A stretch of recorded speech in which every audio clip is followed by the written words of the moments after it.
So Bellingham has already punched their ticket to the playoffs no matter what happens the rest of the season. It's time for Wenatchee AppleSox baseball on the NCWLIFE Channel. Tonight, the AppleSox begin their 2024 campaign as they welcome the Port Angeles Lefties. Tonight's broadcast is brought to you by our Platinum supporter, Alpine Air Heating and Cooling, and our Gold supporter, the Town Auto Group. Tonight's broadcast also brought to you by Apple Valley Honda, Club Crow Bar and Grill, the Chelan Douglas Community Action Council, and AmeriCorps, Coldwell Banker Cascade Real Estate, Harvest Valley Pest Control, Prestige Senior Living at Colonial Vista in Wenatchee and East Wenatchee, Together for Youth, the Wenatchee Valley Dispute Resolution Center, and the Wenatchee Valley Technical Skills Center. And now let's go live to Paul Thomas Senior Stadium on the campus of Wenatchee Valley College. Alongside Brandon Schmitten, here's Eric Granstrom. Good evening, baseball fans, and welcome to Paul Thomas Senior Baseball Stadium here on the campus of Wenatchee Valley College. It is time for another season of AppleSox baseball, the 25th campaign for this organization as they welcome in the Port Angeles Lefties to start the West Coast League season. The AppleSox coming off a 37-win season ago and a playoff appearance, and Mitch Darlington in his third year at the helm has done a great job. He's 64-44 overall as the skipper of the Wenatchee AppleSox. I'm Eric Granstrom along with Brandon Schmitten joining us here on the broadcast again this year. Brandon, thanks, and glad to have you back. You bet. This is awesome. I love being out here and doing this again. And I don't know about you, I'm just happy to talk about baseball. Right? Isn't that the truth?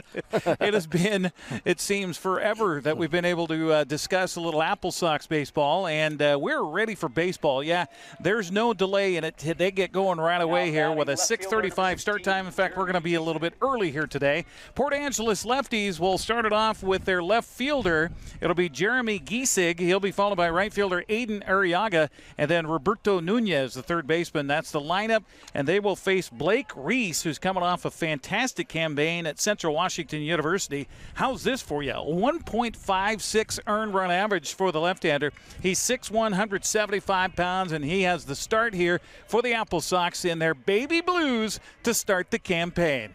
First pitch on the way, swung on and fouled back at a strike one, and I know, Brandon Schmitten, you love to get that first strike. First pitch strikes. That's the best way to go as a pitcher. Now, we're just going to let you know right now, I've got a crowd microphone. I've got kind of a field microphone to pick up some of the sounds from the field, but we have a speaker that is right over our heads, and it is blowing our eardrums out. So just be prepared for that to change a little bit on how things sound with our broadcast here today. Second pitch was in for a strike, according to our home plate umpire, Anthony Brown. We got two Anthonys adjudicating this one here. Anthony Artine is out there on the base paths. Next pitch swung on and fouled away, and our first foul ball is going to be out of the ballpark as the kids go scrambling for that here at Paul Thomas. Yeah, watching him throw right here, he likes to throw strikes, yes, like we've talked about, and he has coming down from the side a little bit. He's got a lot of movement on his pitches. Yeah, you love to see that from a southpaw as he has his back, kind of turns towards the batter. This pitch swung on, a line drive hit to the first baseman, Cade Benavidez, and he'll make the catch for the outs, and that'll be the first out of the ball game and a line out to first base. No better friend for a pitcher than great defense, right? Yeah, exactly. Let's talk about that defense. As we mentioned, Cade over there at first base. Fred Buxton's at second. Eli Palaio is at shortstop. Jack Johnson at third. Meanwhile, Antonio Gianni is out there in left field. Max Hartman in center. Alex Greb in right field. Joe Scheffler is the catcher. And the first pitch to the second batter is our first ball of the ball game. 1-0 the count to Aiden Arriaga, sophomore out of Point Loma Nazarene College. And we talked about this last year when we had a chance to do some of these broadcasts. Get a chance to learn about colleges you never heard of before. Right. Yeah, and we were talking before the broadcast started too, is Point Loma. I've had quite a few kids in the past go down there and play. I've never heard it as Point Loma Nazarene. Okay. So I don't know if they've recently changed the name or if it's always been called that and just never never accentuated that. 2-0 the count to Arriaga here. It's a lefty versus lefty. This pitch swung on and grounded to the first baseman, and how about two defensive plays in a row for Benavidez over there. Now batting number 21, Roberto Nunez. 3 unassisted on the put out, and 2 up, 2 down for Port Angeles. It was a tough season. I think that's one way to put it for Port Angeles last year. Only 13 wins for the entire summer. That's a long summer. They are looking for a lot better here in 2024, that's for sure. 2 down as Roberto Nunez will step in the right-handed batter's box here for Port Angeles. And the first pitch to him swung on, hit hard, but a nice play by the shortstop on a high hop to Pelayo. He'll fire across the diamond in time. So a 3-up, 3-down story here for Port Angeles. Wenatchee due up. We're scoreless so far, thanks to our platinum supporter Alpine Air Heating and Cooling in Wenatchee. Turn to the experts at Carrier and Alpine Air. Give them a call today at 509-662-6842. They're on the web at alpineair.net. Also, thanks to our gold supporter, Town Auto Group. Your community, your family, your Town Auto Group. We'll take a break, come back. Bottom of the first, straight ahead. You're watching AppleSox Baseball on the NCWLIFE Channel. Bottled water.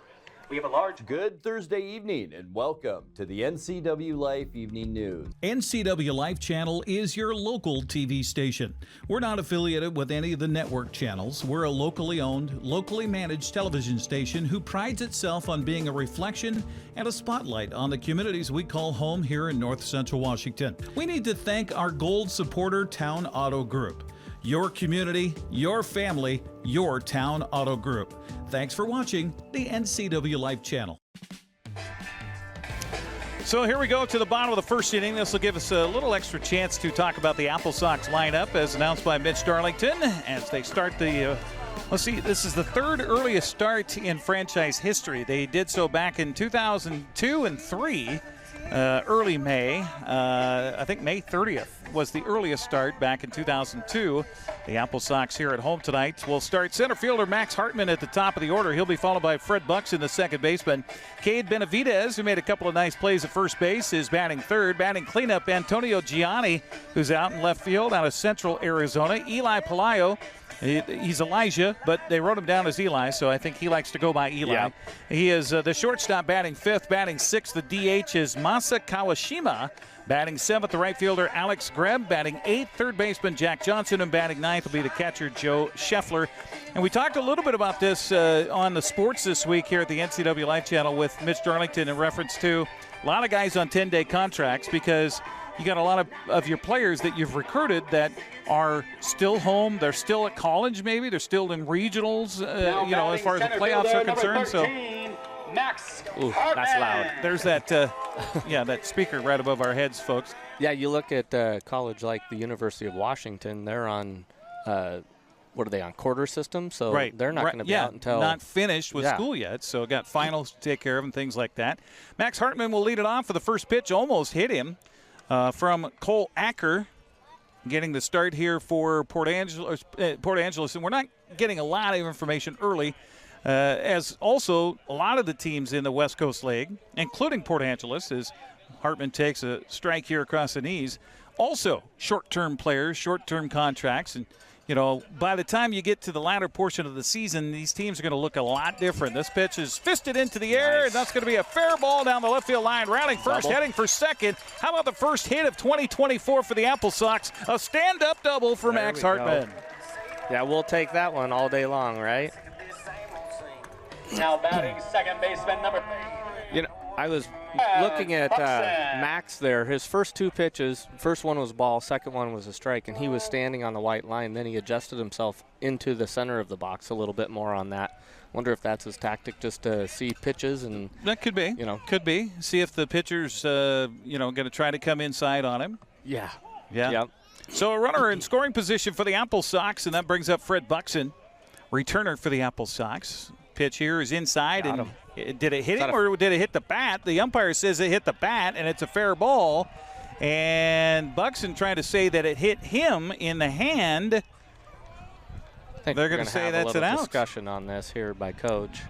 Mitch Darlington coming down. I guess the umpire thought it sounded wood-ish, I will say. Now batting number 23, Cade Benavidez. So 1-3 on a putout. Strange out for the first out of 2024 for the AppleSox. Yeah, that wasn't very advantageous there for us. No, not at all. And I don't have to announce who is coming to the plate right now because you probably heard that bleeding through our ears here as the pitch is swung on and fouled back by Cade Benavidez, who is a busy man defensively the top half of this inning. Scoreless so far. Welcome to Paul Thomas Senior Stadium here on the campus of Wenatchee Valley College. We're officially in the Sandy Cooprider Complex. Well named. Yes, for sure. He did a great job here at the college, didn't he? Yes, he did. And still very active in the community. This stadium wouldn't exist if it weren't for Sandy Cooprider. Yeah. And the facilities they have here outdoors. 1-1 the count to Benavidez. This pitch is low and inside, almost hit him. And the count goes to 2-1 on Benavidez. He'll be followed by Antonio Gianni. FanFest, I was here the other night for FanFest, where the fans and host families got a chance to meet their players and see the new faces in town. Antonio was going around and introducing himself to everybody present. This pitch is swung on, popped up. Let's see what the wind does with this for the third baseman. Roberto Nunez is able to negotiate the out. Yeah, we're tucked down here a little bit. Fielder number 1, Antonio Gianni. But there's quite a bit of wind up there high in the sky right now. Yeah, definitely so. You can see it a little bit in the pine trees that are around us here behind home plate at Paul Thomas. So 2 down for the AppleSox. It'll have to be some 2-out magic for Gianni. The left fielder steps up from Central Arizona. And the pitch to him is a curveball missing high for ball 1. 1-0 the count. And I'm not going to tell you it's a 4-seamer. I'm not going to tell you it's a 2-seamer. I'm not going to tell you it's a sweeper, which is the new thing that drives me nuts. Pitch here, swung on and hit towards the ground, towards the shortstop. He'll wait to field it. Long throw across, and in time to get the out.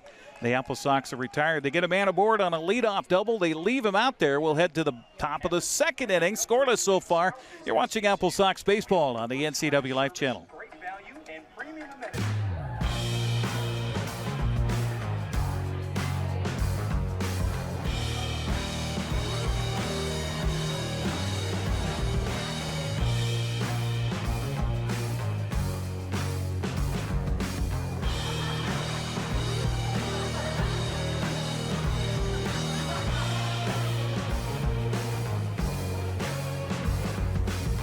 Check out ClubCrowCashmere.com for upcoming events and tickets. Hey man, how's your arm? Getting better, actually, thanks. Did they give you anything for pain after surgery? Because I think I may have some left over. Nah, that's all right, man. Actually, me and my doctor talked about not sharing prescriptions, and that ibuprofen is a good option for me. The risk of addiction, it's not worth it. Makes sense. Take the next step.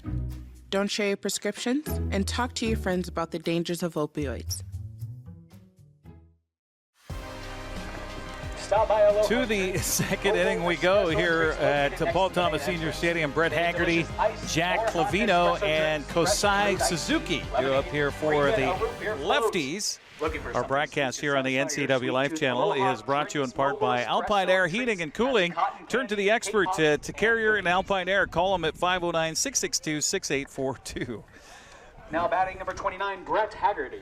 We have a different broadcast location, which for tonight is here. It may change unless I can find some scissors to cut that PA speaker that's above our head. Pitch here is a strike called on the inside corner, and boy, I'll tell you that Blake Reese for the AppleSox looking really good here early going.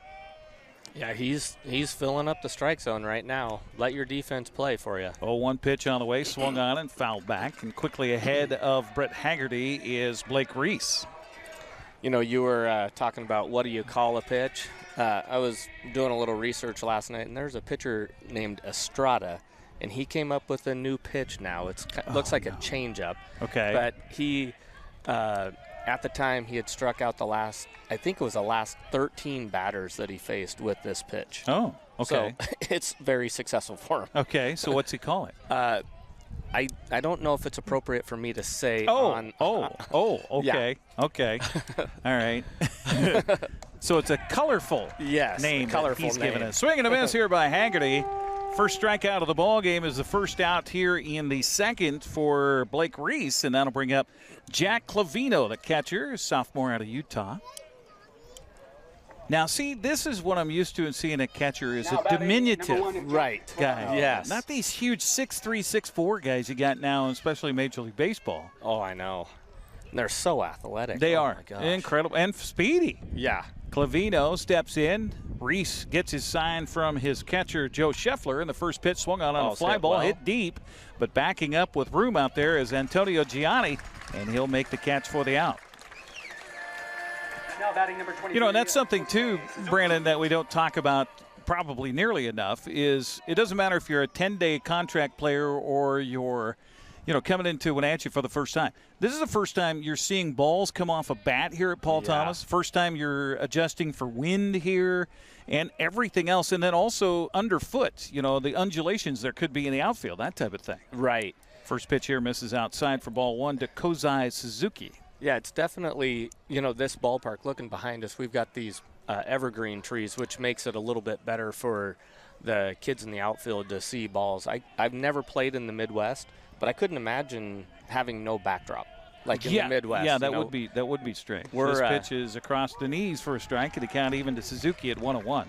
But for our right fielder here, that sun's got to be just brutal right now for him as it sets behind the mountains here. And that's definitely something you have to get used to. Curveball swung on and hit foul of the third baseline. So the count goes to a ball and 2 strikes on Suzuki. And Blake Reese, very good-looking left-hander on the mound here tonight to start for the Wenatchee AppleSox. And that's something also, too, that you look at. I mean, Reese had a lot of experiences here at Central, had a great season, 81 strikeouts. In his 11 starts, he had 13 appearances. Pitch here swung on and a broken bat. Fly ball right to the second baseman.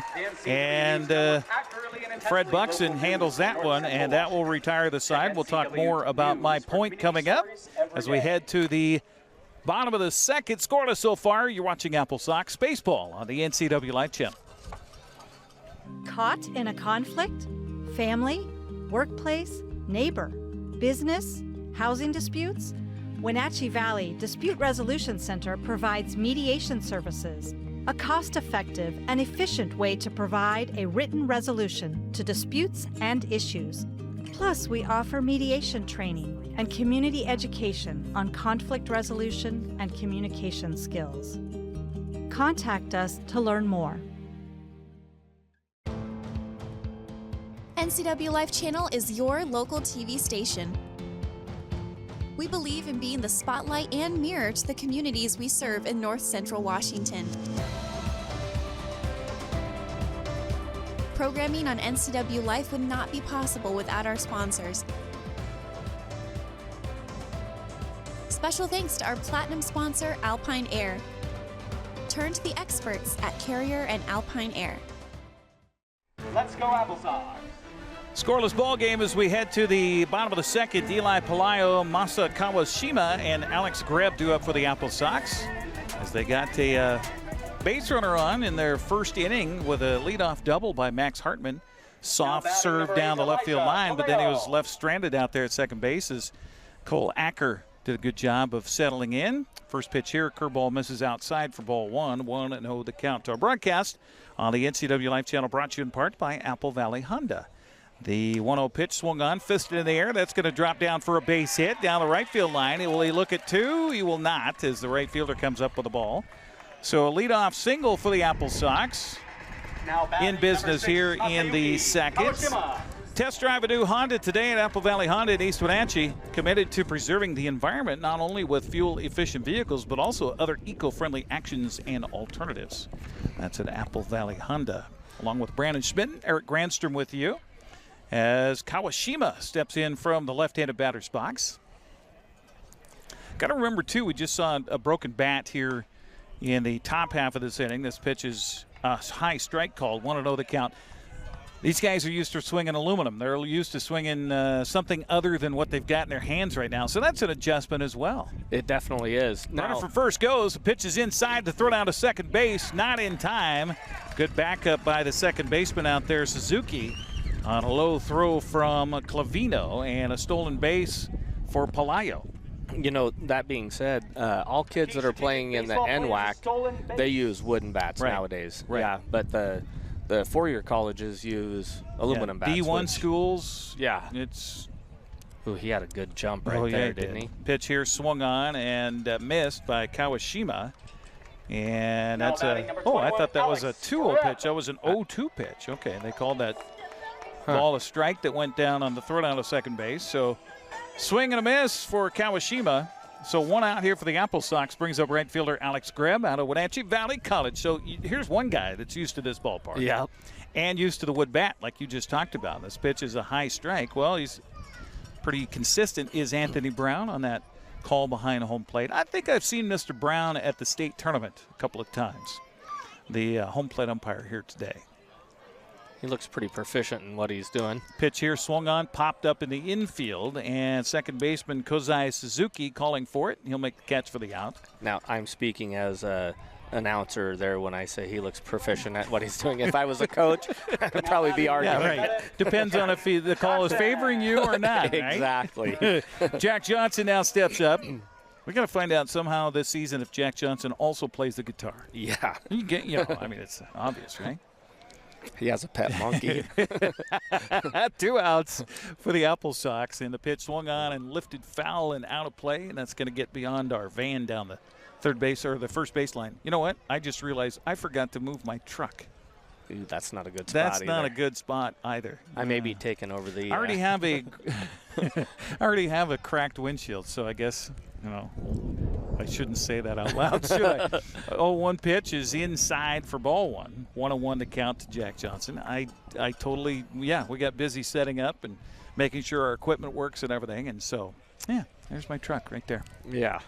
1-1 to count to Johnson. Ooh, he's really working. And a move to second. The Port Angeles dugout erupted, thinking they had the pickoff achieved effectively. It was close. Yeah, I like the aggressiveness. Yeah, Pelayo out there is playing around with the pitcher. But 2 outs. Yeah. You'd never want to be picked off at second base with 2 outs. Pitch here is swung on and fouled into the glove of the catcher, so the count goes to a ball and 2 strikes. So after giving up a double to start off the first and a single to start off the second, Cole Acker's done a good job just settling in after that. 2 down in the inning with a runner at second, and the 1-2 pitch on the way to the plate is just outside. Boy, didn't miss by much. Evens the count at 2-2. That's a good take by Jack Johnson. Yeah. You know, we had mentioned about right field playing in this ballpark, and Alex Greb's the right fielder for Wenatchee Valley. I would assume that he plays right field for Wenatchee Valley. So being here, he's used to that. it. Yeah, absolutely. And, I was going to mention, too, these pitchers, they're doing a great job. Don't get me wrong. But always at the beginning of a season, pitchers are going to have the advantage. So I'm sure a lot of these kids have been a week or 2 or 3 off without playing a game. Strike 3 called here, and that's going to do it for the AppleSox. So they get a leadoff man aboard and leave him stranded again. We'll head to the third. Still scoreless. You're watching West Coast League Baseball on the NCWLIFE Channel. By calling 663-5161. At Harvest Valley Pest Control, we know you are committed to making your home and business a healthy and pest-free place. Hi, I'm David. Give us a call and we'll give you a firm price over the phone and schedule a time that works for you. We will do an in-depth 30-point healthy home or business inspection and craft a customized plan of action designed specifically for your pest issue. Give us a call or visit our website today. The Wenatchee Valley. Here, most of us really enjoy the great outdoors, and most of us try to make the most of our natural resources. Here at Apple Valley Honda, we know that for generations, we have harnessed nature to sustainably power the West, and we are proud to be part of that tradition as an Environmentally Green Dealership Award winner. Being a green dealership means Apple Valley Honda has reduced our overall environmental impact. We are so proud to live in this wonderful community.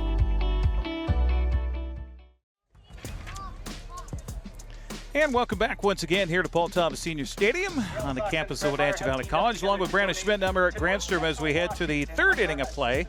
Colin Spears, Zach Blair, and Yahir Ramirez are due up for the Port Angeles Lefties against Blake Reese, who has put them up and set them down so far. 6 straight retired. Off to a good start here in a scoreless ball game. You were making a point before we went to the break there, and rudely interrupted by a strikeout. I know, right? But you were talking about familiarity and things like that, so go ahead. Yeah, so I was just saying that, pitchers in the beginning of the season always have the advantage because they're facing guys that haven't really seen live pitches for quite some time. So seeing that live pitch off of a guy that's able to throw extremely well is a difficult thing to adjust back to. So I would assume that as the season goes on, these guys are going to hit a little bit better, but as we go right now, the pitchers definitely have the advantage. Strike one, the call to Colin Spear. And, well, we're seeing that in Major League Baseball right now, too, where the pitchers have the advantage early on. That's what I'm hoping that's what we're seeing because his league batting average is .240 right now. Yeah. Pitch swung on a ground to the shortstop. Over to his right is Pelayo, and an easy throw across. Boy, that's not an easy play because that ball skimmed right on the cut of the grass and the dirt there. Yeah. And he's able to make that play for the out. He's pretty athletic, I would have to say, after seeing that play right there. Yeah, and he just made that look easy on the throw. Yeah. So one down here brings up the number 8 man in the lineup, Zach Blair, sophomore on Mount Hood Community College. So this is a guy who also could be familiar with this ballpark a little bit. Right. Pitch swung on and fouled away. Yes. That's a nasty pitch. It starts behind him. Comes back around. Yeah. And he's got a different arm slot, it seems, almost on every pitch. Yeah. 0-1 count and pitch on the way, and had that same delivery, and this time it's a strike taken on the inside corner. So quickly behind is Zach Blair at 0-2. Blair back in, lefty versus lefty here. And Reese with the windup and delivery, swung on and lifted in the air, and this is a foul ball, but can somebody get to it? And no, good hustle out there by Gianni. Our broadcast here on the NCWLIFE Channel brought to you in part by the Chelan Douglas Community Action Council and AmeriCorps. Build your professional experience and network, share your skills and passion to improve North Central Washington. Join a team or 30-plus volunteers who get paid to make a difference. Learn more and apply at cdcac.org/AmeriCorps. One down in the inning, 0-2 the count, and the pitch way outside. Goes all the way to the backstop. First time we've seen a little bit of wildness from Mr. Reese. But that's okay. You're 0-2. Yeah. That's the time when there's nobody on base. Yep. Yeah. You got a pitch that you don't normally throw, that's the time to try it. Yeah, and his ball-to-strike ratio right now is very, very good. The 0-1-2 pitch is a strike. They're going to say he went around. It looks like the home plate umpire. Isn't that what he said by the He point? did, yes. Okay, so a strikeout looking. That's the second strikeout of the ball game here for Reese. And 2 outs here in the third brings up Yahir Ramirez out of Texas A&M Corpus Christi. With only 2-man mechanics here, when I say 2-man mechanics, I'm saying 2 umpires. The home plate umpire is going to be the one that calls that on a left-handed hitter because the first base umpire cannot see whether he went around or not. Strike called, and I'll tell you, Blake Reese has been ahead of every batter he has faced so far in this ballgame. So you're talking about the ball-to-strike ratio. Yeah. Certainly in Mr. Reese's favor right now. The 0-1 pitch is a little bit high and outside for ball. And I'll tell you, he can rear back and fire it, too. Yeah, he's got a good off-speed stuff, and like you said, when he decides that he wants to throw a fastball in there, it's sneaky.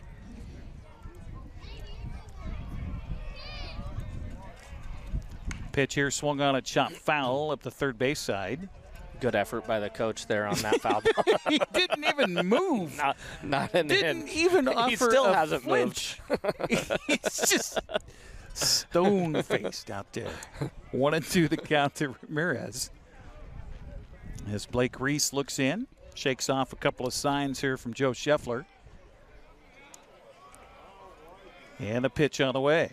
High and inside. There was that fastball we were talking about. Yeah, a little chin music, snaps the webbing in the glove of Joe Scheffler. And he does a good job of hiding the ball, too. He does. He's well, that's what I was saying. Back turn. And you were mentioning, too, when we were not on the air, but you mentioned that he looks like a reliever because he's going from the stretch, And then also he turns his back to home plate. This pitch swung on and hit on the ground right back to Reese, and he'll flip it over to first base in time for the out. And another 3-up, 3-down inning here for the Wenatchee AppleSox and for pitcher Blake Reese. We'll head to the bottom of the third. Still scoreless. You're watching AppleSox baseball on the NCWLIFE Channel. How do you think like an entrepreneur? I have had it in mind starting my own business. This is all really good to know right now. I am currently making a vision board.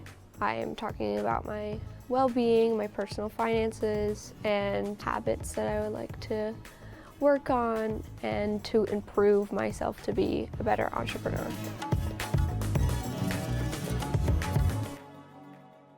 Hi, my name is Courtney, and AmeriCorps has given me the opportunity to change careers, learn new skills, and serve my community in a meaningful way. I am so glad that I chose AmeriCorps. My service with AmeriCorps has allowed me to make a difference in the lives of people that I wouldn't have otherwise made. My service in AmeriCorps allowed me make huge impact to community having fun. AmeriCorps gave me the opportunity to serve and use my skills for the greater good. I highly recommend serving with AmeriCorps. You will change your life.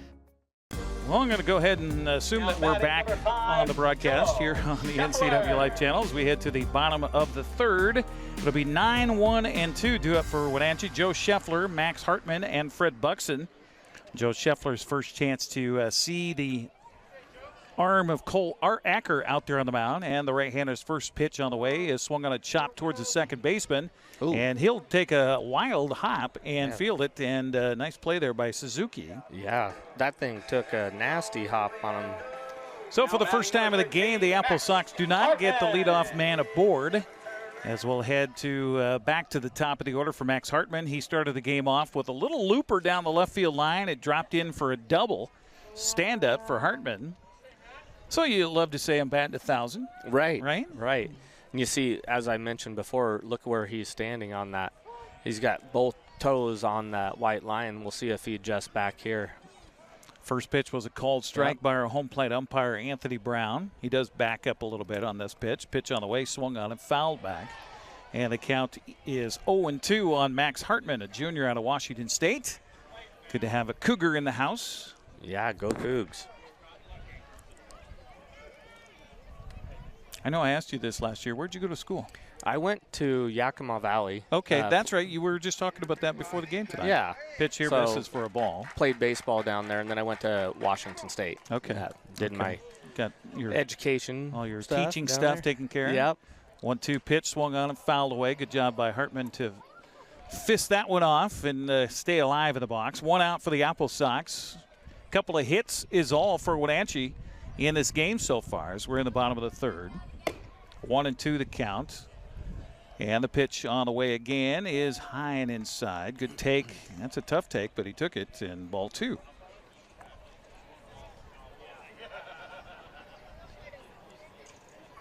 Yeah, this our umpire behind the plates had a good strike zone, but he likes that inside corner quite a bit, and so you're like you were saying, a tough take right there. Right.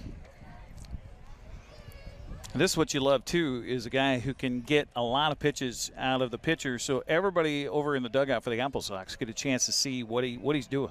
Yes. And then communicate in the dugout. Okay, all right, I see that. All right. Curveball misses here, so the count runs full to Hartman. So he's behind and now has run it full. Nice job by Max here at the plate. Pitch on the way. Swung on and lifted down the left field line. I thought he was going to go for a second double of the ball game, but it will skip off the warm-up mound down the way in the bullpen and be just another foul ball. So the count stays at 3-2. Shortening up on the bat here. I like to see that. You know, kids I wish, or players nowadays, they think that, oh, I got to be at the end of the knob. And, you know, you look at good hitters. And talk about good hitting. That's a fantastic at-bat right there for Max Hartman. Gets a walk out of it. Yeah, for sure. But we talk about good hitters. One of the best hitters, in my opinion, would be John Olerud. Yes. You know, going back in the day. And when he got 2 strikes on him, he'd shorten up on the bat. Exactly. And better bat You'd control. see 2 inches of the bottom of the bat before the knob. And Barry Bonds did the same thing, and he still hit home runs. Exactly. Ooh, that looked First good pitch right there. looked good, but no, Buxton takes ball 1, so 1-0 the count here to Buxton. With a runner at first base for the AppleSox. Pitch swung on, popped up in the infield, and this is going, well, going to get it far out to the right fielder as he comes all the way in and makes the catch about 10 steps from the dirt. So Now a pop out to right. K. Benavidez. 2 outs for the AppleSox brings up Cade Benavidez. We'll get you a scoreboard update on other games that are happening on opening night around the West Coast League tonight. We were talking before the broadcast, and I was like, well, where's Cade Benavidez at on the roster? And he's found. Pitch is going to get through for a base hit by Benavidez. And rounding second, how about Buckman, or Hartman, that is, as he gets over to third base on a 2-out single to right by Benavidez. As I was mentioning, he's found up with the pitchers. So you look at his stats, and he's a two-way player. So it's good to see that at the good to see college that, level. but you also need that in the early part of the season Right. when you don't have the rest of your roster anywhere in sight. So runners on the corners for Wenatchee, a chance maybe to break through here as Antonio Gianni will step up. He's 0 for 1 in the ball game. First pitch to him is outside for ball 1. You know, I was in high school, I learned from an old friend of my dad's who was a minor leaguer at one point, a minor league pitcher. His pitch swung on a foul back, and a count even here to Gianni at 1 ball and 1 strike. And I was always a catcher, but I fancy myself as a pitcher. You know how that goes. Yep. And he taught me the knuckle curve. Really? And Back then? that took a long time for me to get that to where I could control it. But, boy, I'll tell you, that is a poisonous pitch. Yeah, that's something that, honestly, I hadn't heard of much. Knuckle curve until you take recently. Your middle finger on the first knuckle on the ball, and you hold it. You hold it with your index finger. And this pitch swung on a hit to the second baseman, and he's going to take it to the bag himself. I thought maybe that had a chance to leak through, but no. Good positioning for Suzuki, and that'll do it for the AppleSox. As they are retired, they leave a couple aboard. We'll head to the 4th inning, still looking for our first score. You're watching AppleSox baseball on the NCWLIFE Channel. My name is Anna Marie. I've lived at Prestige here for 6.5 years, and I love it. They just made you feel so welcome. I love my room. I get 3 meals a day, do as I darn well want to. I've loved it ever since I moved in. Mom's a wonderful, wonderful lady. She deserved the very best, and I got it for her here at Prestige. My name's Nick Dirk, and I've been a cinematographer-photographer for over 10 years. I got my start at the Wenatchee Valley Technical Skills Center. Without the Tech Center, I wouldn't have got my first job in media production 3 months after I graduated high school. My name is Charlie Voris, and I own Vortex Productions. My work has taken me on exciting adventures all around the world, and I got my start at Wenatchee Valley Tech.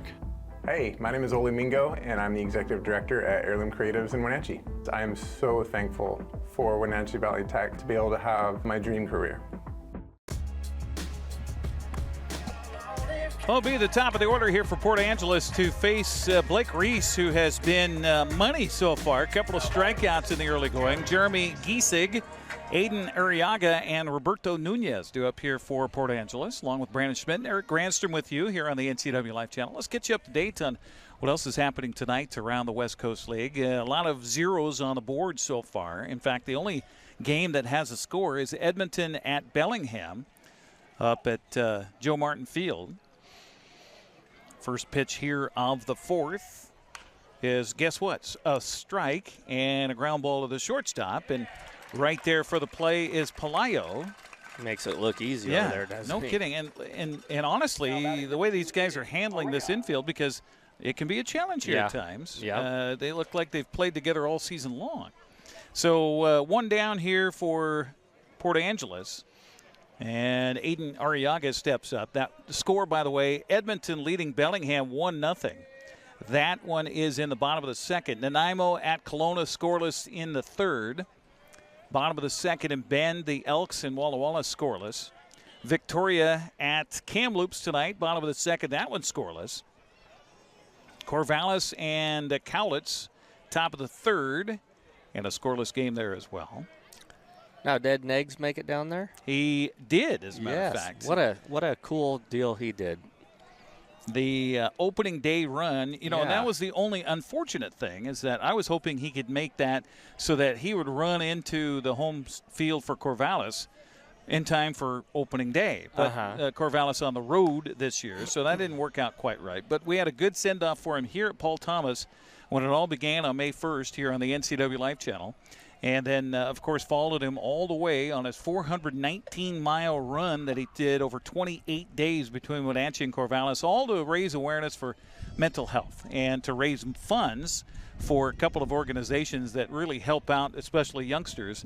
Only 7 Seconds up in Chelan and the Trillium Family Foundation down in Corvallis. Two very near and dear to Ed Naggs' family and he himself. This pitch grounded to the second baseman, and a good play by Benavides for the outs. Now batting number 21, That'll bring up Roberto Nunez. And at last check, Ed had raised over $30,000 for the two organizations. That's incredible. With that run. And by the way, you can still donate through the weekend if you wish. Just go to openingdayrun.com, and you can see all the videos there and all the links and things like that. And just a fantastic effort by former AppleSox coach Ed Naggs. And I mean, just inspirational for what he did to make that run all the way. Yeah. We actually saw him not while he was running, but we saw his motorhome that was following him. Oh, okay. Yeah, his brother and his support rig. Yep. On our way down to pick up our daughter for college. Okay. All right. Yeah. 2-0 the count here. First time, I think, in the ball game that Reese has fallen behind a batter. The 2-0 pitch on the way, swung on and nubbed off the end of the bat, foul. Count goes to 2-1. Actually, he was behind Uriaga, the previous batter, as well, before he grounded out to second. And, we haven't had any balls hit hard off of us today either. So No. A lot of fisted ground balls, a couple strikeouts, one fly ball. Pitch on the way here is in the dirt for a ball. And the count goes to 3-1 to Nunez. So that's when you know you've got the hitters fooled right now. Right. Absolutely. Going to get a new baseball tossed out to Mr. Reese. And as you mentioned, what was his ERA this year? 1.56? 1.56, yeah. That's pretty incredible. In 11 starts, 13 appearances. 3-1 the count, and the pitch on the way is a strike. No. Ooh, the umpire looked out like he was going to give the strike call, but no, the first walk of the ball game comes with 2 outs here in the 4th inning. And there goes the PG. I won't say it, but there you go. Brett Haggerty now steps up. He's 0 for 1, one of 2 strikeout victims in the ball game here for Reese so far. And going back to my roots, he's playing at Yakima Valley Community College, and so he's also played at this field quite a bit. Right. So Haggerty, the Yak, steps back in the right-handed batter's box. Behind now in the count at 0-1 as the first pitch was taken for a strike. Look by Reese over to the bag at first. Always easier for that left-handed pitcher to keep an eye on what's happening over there right in front of you. Makes a move over there. That was about an 87-mile-an-hour pickoff. Yeah, Benavides. And that's another thing with these guys. Mostly everybody has not played with each other at all. Right. At all. Yeah. So all of this is all new.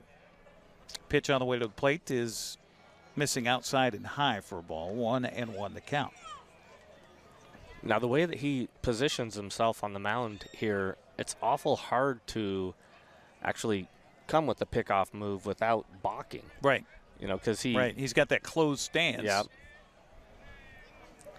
Because crossing that knee over the back leg, you got to go to the plate. So it's pretty difficult to make it so you don't cross the knee over and go to the plate there. 1-2 the count to Haggerty.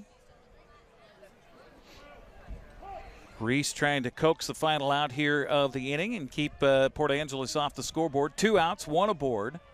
And a pitch on the way. Swung on and missed, and how about that? Third strikeout of the game is the final out here of the 4th, and we will head to the bottom of the inning with scoreless game so far. You're watching AppleSox Baseball on the NCWLIFE Channel. Riverboat Powerhouse Boats and Motors. Good Thursday evening and welcome to the NCWLIFE Evening News. NCWLIFE Channel is your local TV station. We're not affiliated with any of the network channels. We're a locally owned, locally managed television station who prides itself on being a reflection and a spotlight on the communities we call home here in North Central Washington. We need to thank our gold supporter, Town Auto Group. Your community, your family, your Town Auto Group. Thanks for watching the NCWLIFE Channel.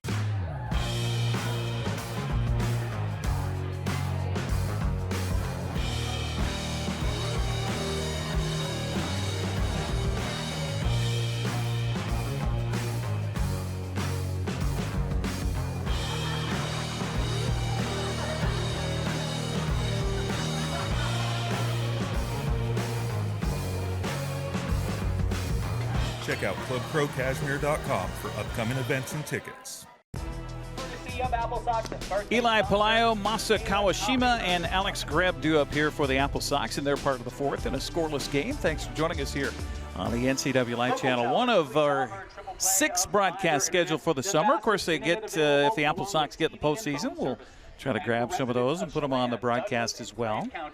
Along with Brandon Schmitten, Eric Granstrom with you. You're coaching right now, aren't you? Yeah, I got back into it this year. Coach Hoff was gracious enough to offer me to come out and help out, and so it was a lot of fun this year. We did really well this year in high school ball. Made to state? Yeah. Congratulations. Yep, won our first game and then lost to a good Bothell club in the second game. And then now we're doing summer ball, so. But it's been a lot of fun. Are you coaching with Darren still? Or? Yeah. Okay. Yep. All right. 1-1 their count here to Palaio, and the pitch swung on and hit foul down the right field line. That's out of play. And thanks to, that ball right there would have hit my truck. That would have hit my truck. I was just going to say thanks to Matthew Harrison for moving my truck, and sure enough, that would have hit it. Yep. 1-2 the count to Palaio. Pitch on the way, swung on. Look out, it's coming right back at us. And not even the broken windshield. That would have hit the side window. It would have. It would have had some English on it, that's for sure. 1-2 the count to Palaio. By the way, first of 3 games here at home this weekend against Port Angeles, and a great crowd on hand here tonight. The 1-2 pitch misses high for ball 2. Good eye by Palaio.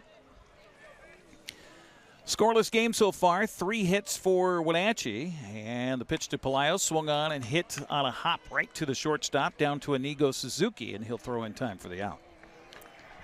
So 1 out here in the 4th brings up Masa Kawashima, junior at Sierra JC. Yeah, and we had talked about this last year a lot, like colleges we've never heard of. Mm-hmm. And that's one. Yes. So did we figure out where?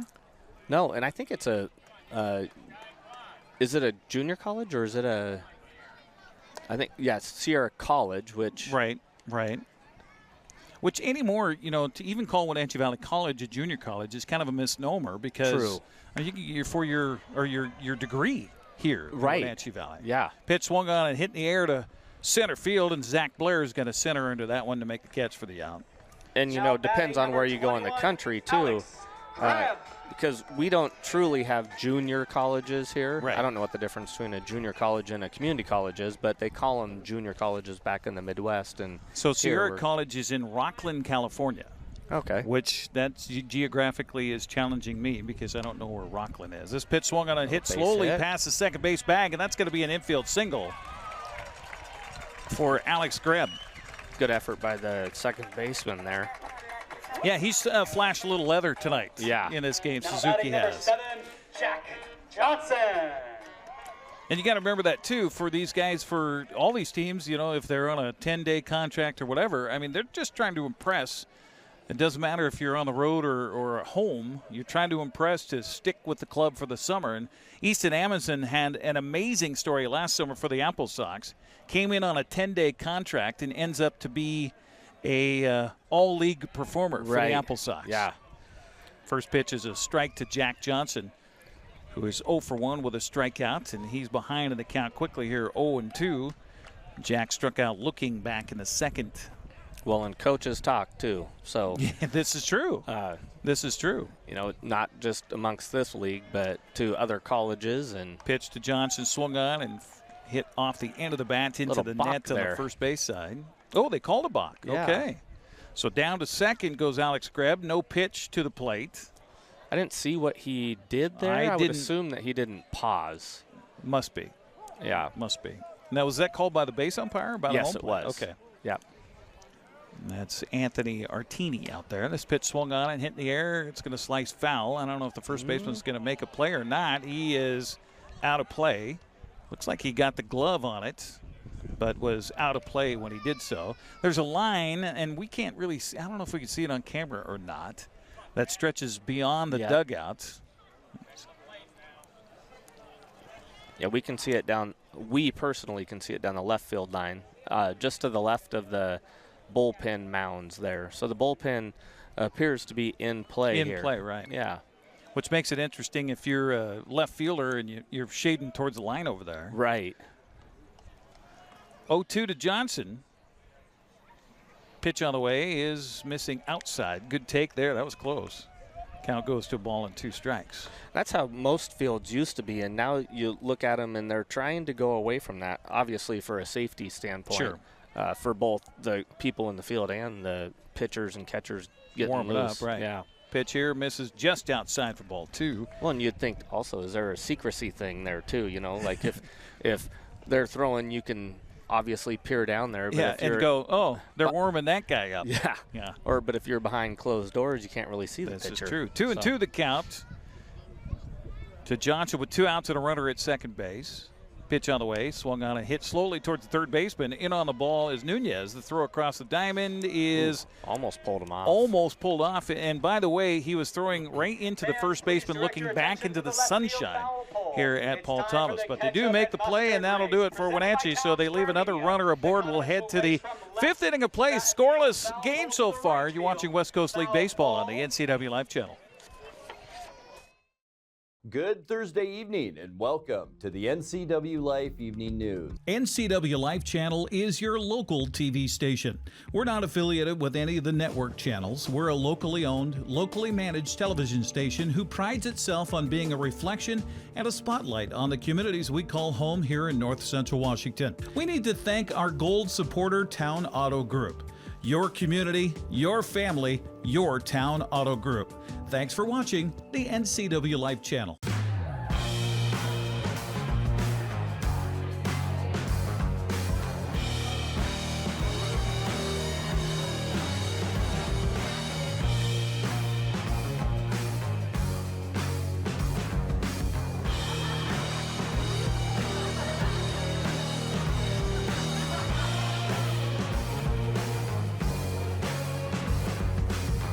Check out ClubProCashmere.com for upcoming events and tickets.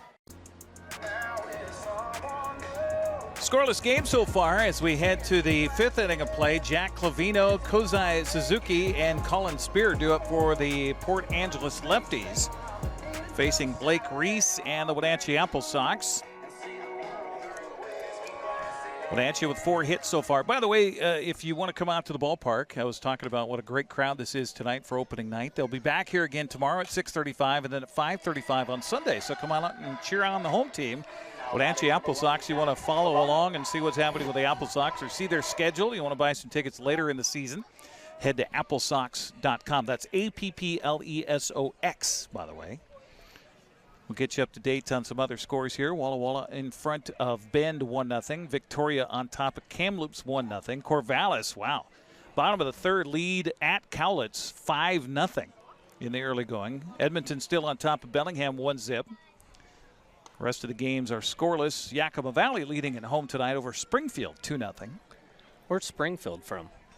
Oregon. Oregon, okay. Yeah.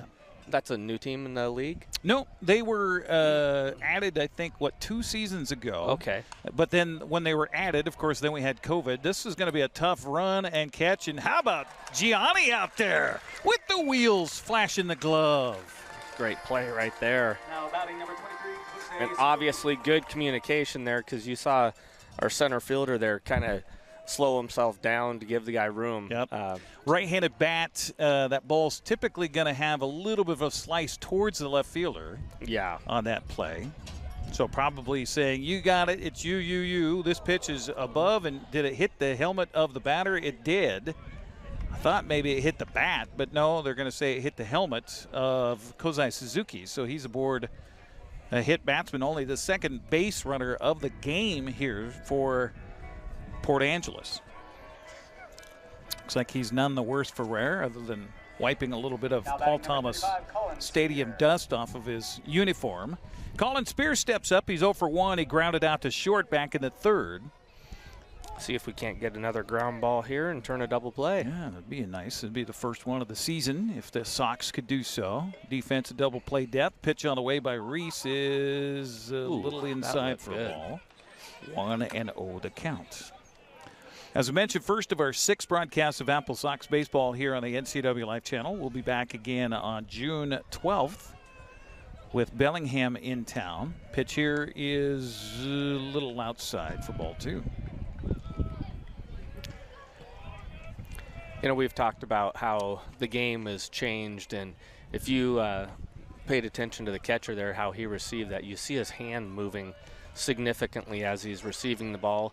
And pitch here swung on and hit through the right side for a base hit. First hit of the ball game for Port Angeles, and they've got something going here in the 5th inning on the Colin Spears single to right. Number 15, Zach Blair. Used to be where, you know, the pitcher would like the catcher to hold the ball or hold their glove in a spot, and, you know, you're going to throw to that spot. Now, if you pay attention to it, the catcher will flash a spot where he wants it thrown, and then as the pitcher's starting his delivery, he'll bring his glove down to the ground and catch on the way up. Mm-hmm. And it gets the glove into the zone a little bit more, so they're trying to buy strikes there. A little conversation on the mound. Pitching coach Callie out there to talk with Blake Reese about how he's feeling so far.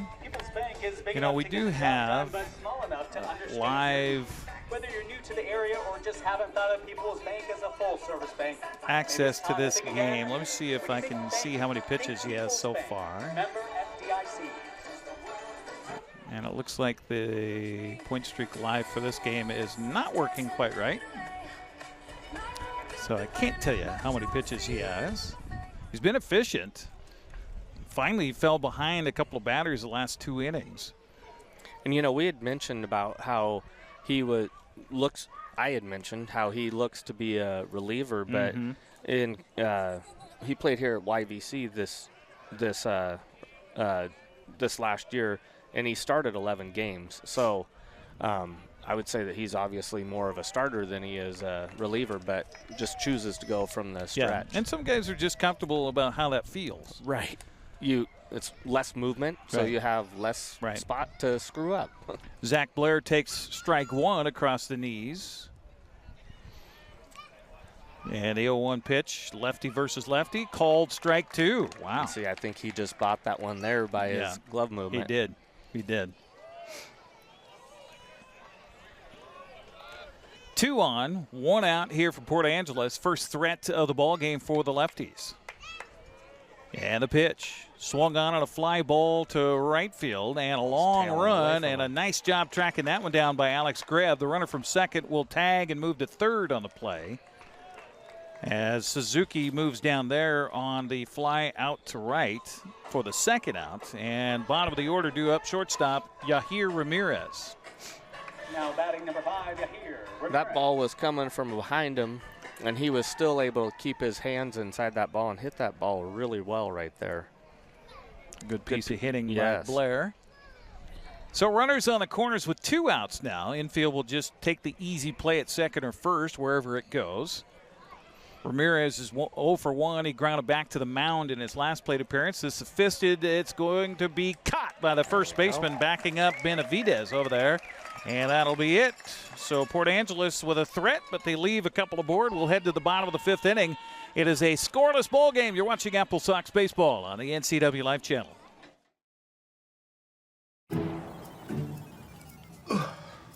Hey man, How's your arm? Getting better, actually, thanks. Did they give you anything for pain after surgery? Because I think I may have some left over. Nah, that's all right, man. Actually, me and my doctor talked about not sharing prescriptions, and that ibuprofen's a good option for me. The risk of addiction, it's not worth it. Makes sense. Take the next step. Don't share your prescriptions and talk to your friends about the dangers of opioids. Caught in a conflict? Family? Workplace? Neighbor? Business? Housing disputes? Wenatchee Valley Dispute Resolution Center provides mediation services, a cost-effective and efficient way to provide a written resolution to disputes and issues. Plus, we offer mediation training and community education on conflict resolution and communication skills. Contact us to learn more.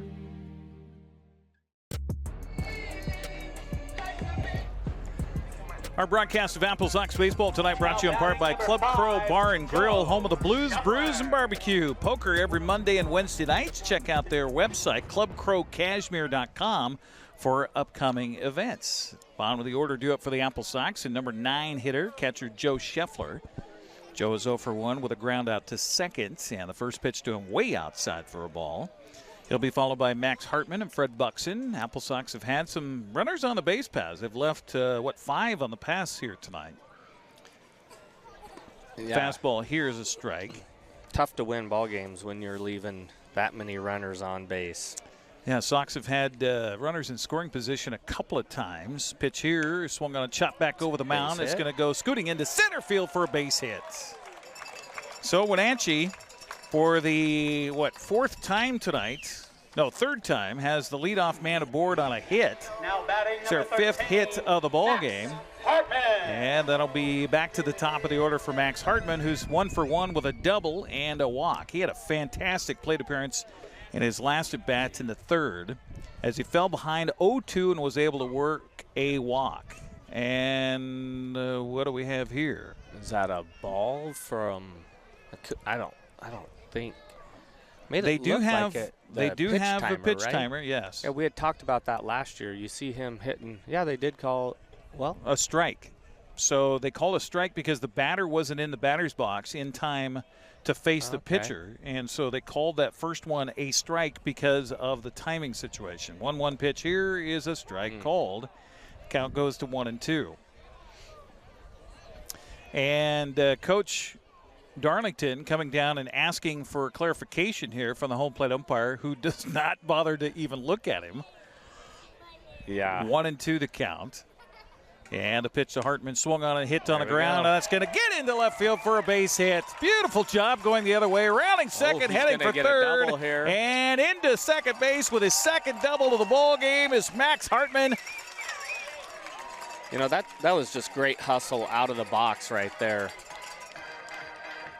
Well, and that ball's tailing away from the center fielder, so it's got to be the left fielder who comes up with it, who was playing really deep here at the ballpark tonight. Yeah. So good idea by Hartman right out of the box. He knew that he was going to try to go for second there. Scheffler winds up at third for Wenatchee. So runners at second and third with nobody out. And we'll see if we get a pitching change possibly. We do have some activity down in the bullpen for Port Angeles. Wenatchee with a golden opportunity at hand here with two runners in scoring position and nobody out. Our broadcast brought to you in part by Coldwell Banker Cascade. Call Coldwell Banker Cascade Real Estate for all your real estate needs in Central Washington at 509-888-8887. That's 509-888-8887. And we will have a change. While we get that, we'll take a 60-second break. You're watching AppleSox Baseball on the NCWLIFE Channel. Now pitching for the Lefties, number 28, Joshua Vercoen.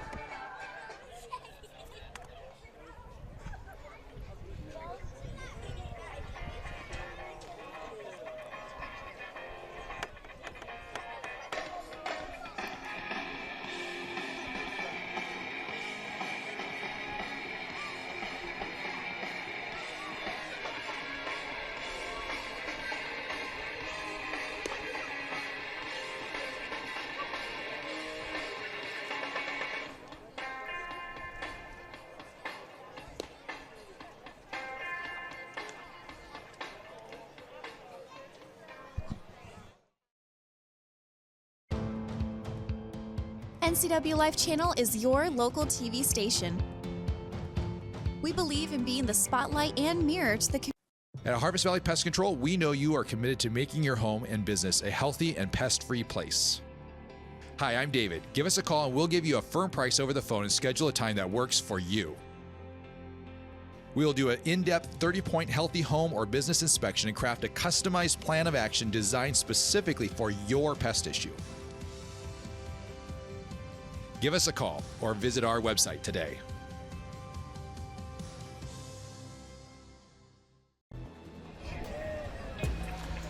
And a new pitcher on the mound now is Joshua Verkayan here for Port Angeles out of Chaffee College.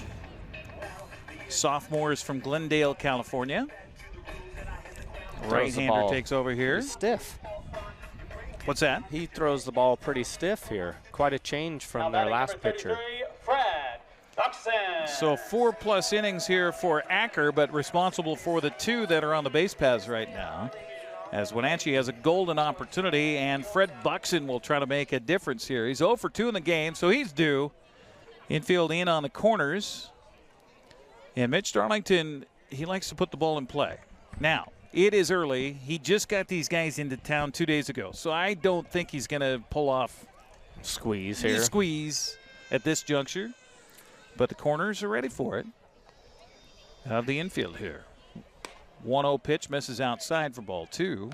Yeah, he's got a live fastball, and his slider's tight. Moves really, really late.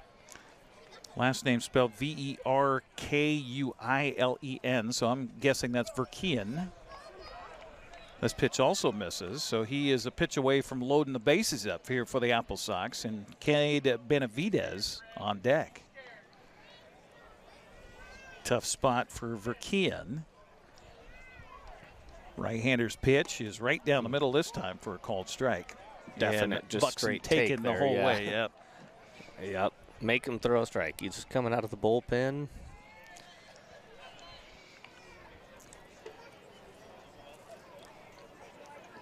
The 3-1 pitch is outside for ball 4, so the bases are loaded here for Wenatchee. Brand new mound for you. First appearance at WCL. Right. Yeah. And also we should mention this too, that there's a lot of the guys that play in the West Coast League that are maybe redshirt or maybe had an injury situation in college ball, so they haven't played. Right. Yeah, that is true. Yeah, you look at a lot of the AppleSox guys, and you see a DNP for last year or so. Pitch on the way here to that ball swung on by Benavidez, and it is going to score a run. Our first run of the 2024 season will be off a sacrifice fly from the bat of Cade Benavidez as the AppleSox lead at 1-0. Yeah, you like to see that, and again, you go with the wheels of Max Hartman there, tagging from second to third. Now we're in a scoring got to get a ground ball through to score us run, but well, you only got 1 out in the inning. 1 run is in. And that brings up Antonio Gianni.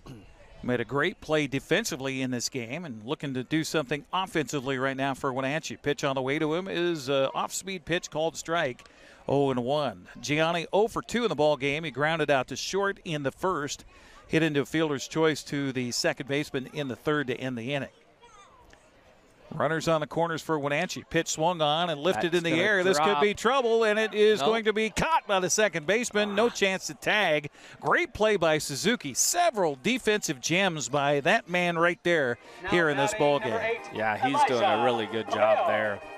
You went back to how the size of the catcher, shortstop and second baseman are both shorter in stature too, in comparison to what we're used to seeing nowadays. Right.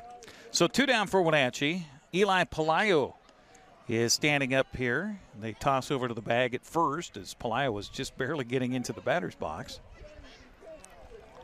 Keeping an eye on the man over at first, that's Buxton over there. It's a good idea, thinking Buxton might try to get to second. Pitch here is another off-speed first offering, and it's a called strike to Pelayo, 0-1. Eli is 1 for 2 in the ball game with a base hit to right in the second to lead it off. and then grounded out to second in the fourth. So he's gone the opposite way a couple of times. Pitch on the way here is in the dirt outside. Nice stop by Clavino. And the count even to Pelayo at 1-1.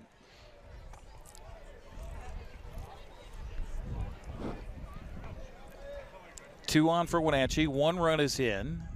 And, it just had that feeling in this game like 1 run might be the difference in the game. This pitch, fastball, misses away for ball 2. I was watching the high school state championship for the 4A this year, and it was the actually semifinal game in Richland. 26-0 was playing in that game, or maybe they were 25-0 at the Pitch time. popped up in the infield and should be an easy play for Haggerty. The first baseman will squeeze it, and that'll be the end of the frame. But Wenatchee does get a run. They leave a couple out there. We'll head to the 6th inning. Wenatchee on top 1-0. You're watching AppleSox Baseball on the NCWLIFE Channel. NCWLIFE Channel is your local TV station. We believe in being the spotlight and mirror to the communities we serve in North Central Washington. Programming on NCWLIFE would not be possible without our sponsors. Special thanks to our platinum sponsor, Alpine Air. Turn to the experts at Carrier and Alpine Air. The Wenatchee Valley.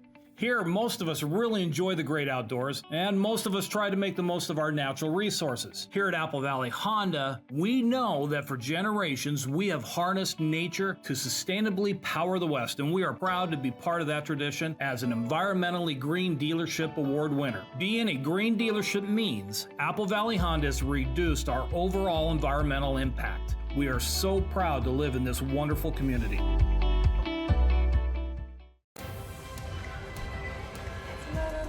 To the 6th inning we go. Wenatchee with the lead in the ball game, 1-0, thanks to a sacrifice fly in the 5th. Along with Brandon Schmitten, Eric Granstrom with you. Top of the order, due up from Port Angeles, Jeremy Giesig, Aiden Arriaga, and Roberto Nunez. You're talking about watching the 4A semifinals, and Richland Bombers, again, another state championship for Richland. But what happened in that semifinal? So they're playing against North Creek, and it was back and forth, back and forth.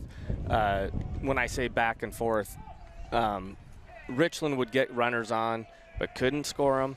North Creek get runners on, couldn't score them. Pitch swung on here, a fly ball to right field, and it will be Alex Greb to make the catch for the out. So 1 pitch, 1 out here in the 6th for Port Angeles. Brings up Aiden Arriaga. So it's about the 6th inning. Each pitcher from each team had thrown a shutout, but they were at their pitch limit. So new pitchers come in. I think it was in the 10th inning, finally, 0-0 still. Oh, my. North Creek loads the bases, full count, 2 outs. Every kid's dream, right? Right. Strikes out looking. Oh. So eventually, Richland ends up winning the game 1-0. Oh, my gosh. It was either the 12th or 13th inning. Oh, my gosh. Yeah. So going into the state championship, they have their number 3 pitcher. Yeah, I was going to say, who do they have left for arms? Right. Well, the saying is always, offense wins game, defense wins championships.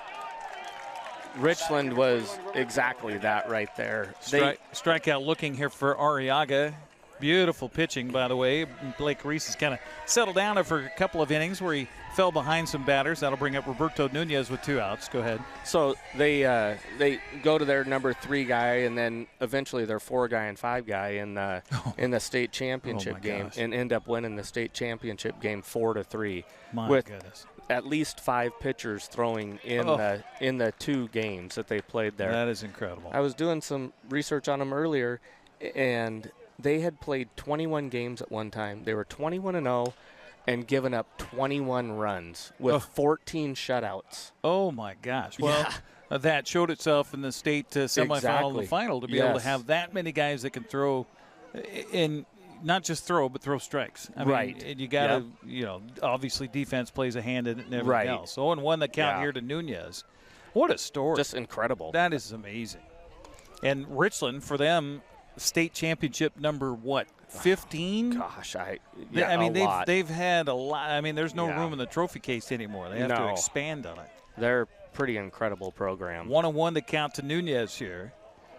With 2 down in the inning, nobody aboard for Port Angeles. And Reese's pitch on the way misses outside for a ball. And the team they beat was no slouch either. Puyallup, who's obviously a very good program. And just a juggernaut. Yeah. Of turning out one D1 kid after another. 6 this year are on their starting lineup that have committed to a D1 school. 2-1 to count to Nunez. And the pitch on the way. Ooh, look out. Chin music, literally. And Nunez did a great job to get away from that one. 3-1 to count. So, yeah, that's fun to see. Like, we've got a great performance being done right here by both pitchers. Yeah, and absolutely. Luckily, we snuck one across in that last inning. Hopefully we'll continue to throw it like we have been. Second walk of the game. Here comes with 2 outs for Blake Reese as Nunez will take his trot down to first base, and that'll bring up first baseman Brett Haggerty. Haggerty 0 for 2. He is one of, he struck out twice, so he has 2 of the 3 strikeouts in the ballgame here make that 4 strikeouts now with 1 earlier in this frame by Blake Reese. Done very well for Wenatchee tonight. Just a 1-hitter so far. Pitch on the way, step, a beautiful pickoff move by Reese. Yeah. Just a little flick over there to the bag at first and back safely as Nunez. The old step off there. Yep. Nunez with a short lead at first. And the pitch on the way, swung on and hit hard but foul down the right field line. The count 0-1 to Haggerty. Our broadcast here on the NCWLIFE Channel brought to you in part by Harvest Valley Pest Control, living healthy, local, and pest-free. You can rest assured. Harvest Valley Pest Control uses kid and pet-safe material around your home or office. Call Harvest Valley Pest Control today for your free estimate at 509-422. Make that 423-2207. That's 509-423-2207. Another foul ball down the right field line. This one a little closer to being fair, but it's a long strike too. Yes. He's a big He is a big fella, isn't yeah. he? Brett Jeez. Haggerty, the first baseman. He's got to be 6'3", 6'4" anyway. A pitch here misses inside for a ball. 1-2 the count. That's one thing they didn't give us was a lot of the specs on their players. Yeah. Let's see.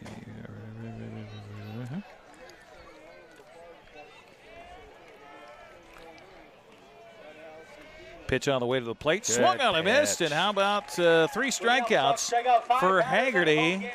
5 strikeouts for Blake Reese. And we'll head to the bottom of the 6th with Wenatchee leading at 1-0. You're watching AppleSox Baseball on the NCWLIFE Channel. AmeriCorps allows me to make a huge impact on my community and kickstart my career. AmeriCorps gave me the opportunity to use my skills for the greater good. Serving in AmeriCorps gave me the opportunity to help in my community. Take a few minutes to see how you can help your community. AmeriCorps does vital work in our region. You can make a difference. Join today and make the impact.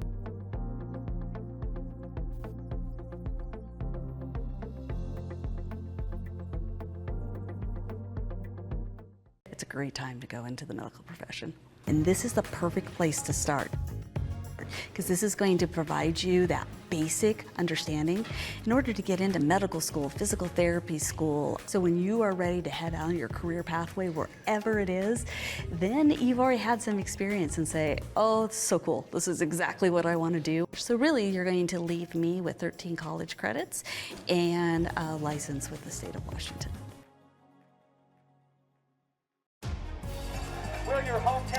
You're watching AppleSox Baseball here on the NCWLIFE Channel, also on our Facebook page and on our website at ncwlife.com. Along with Brandon Schmitten and Eric Granstrom with you as we head to the bottom of the 6th.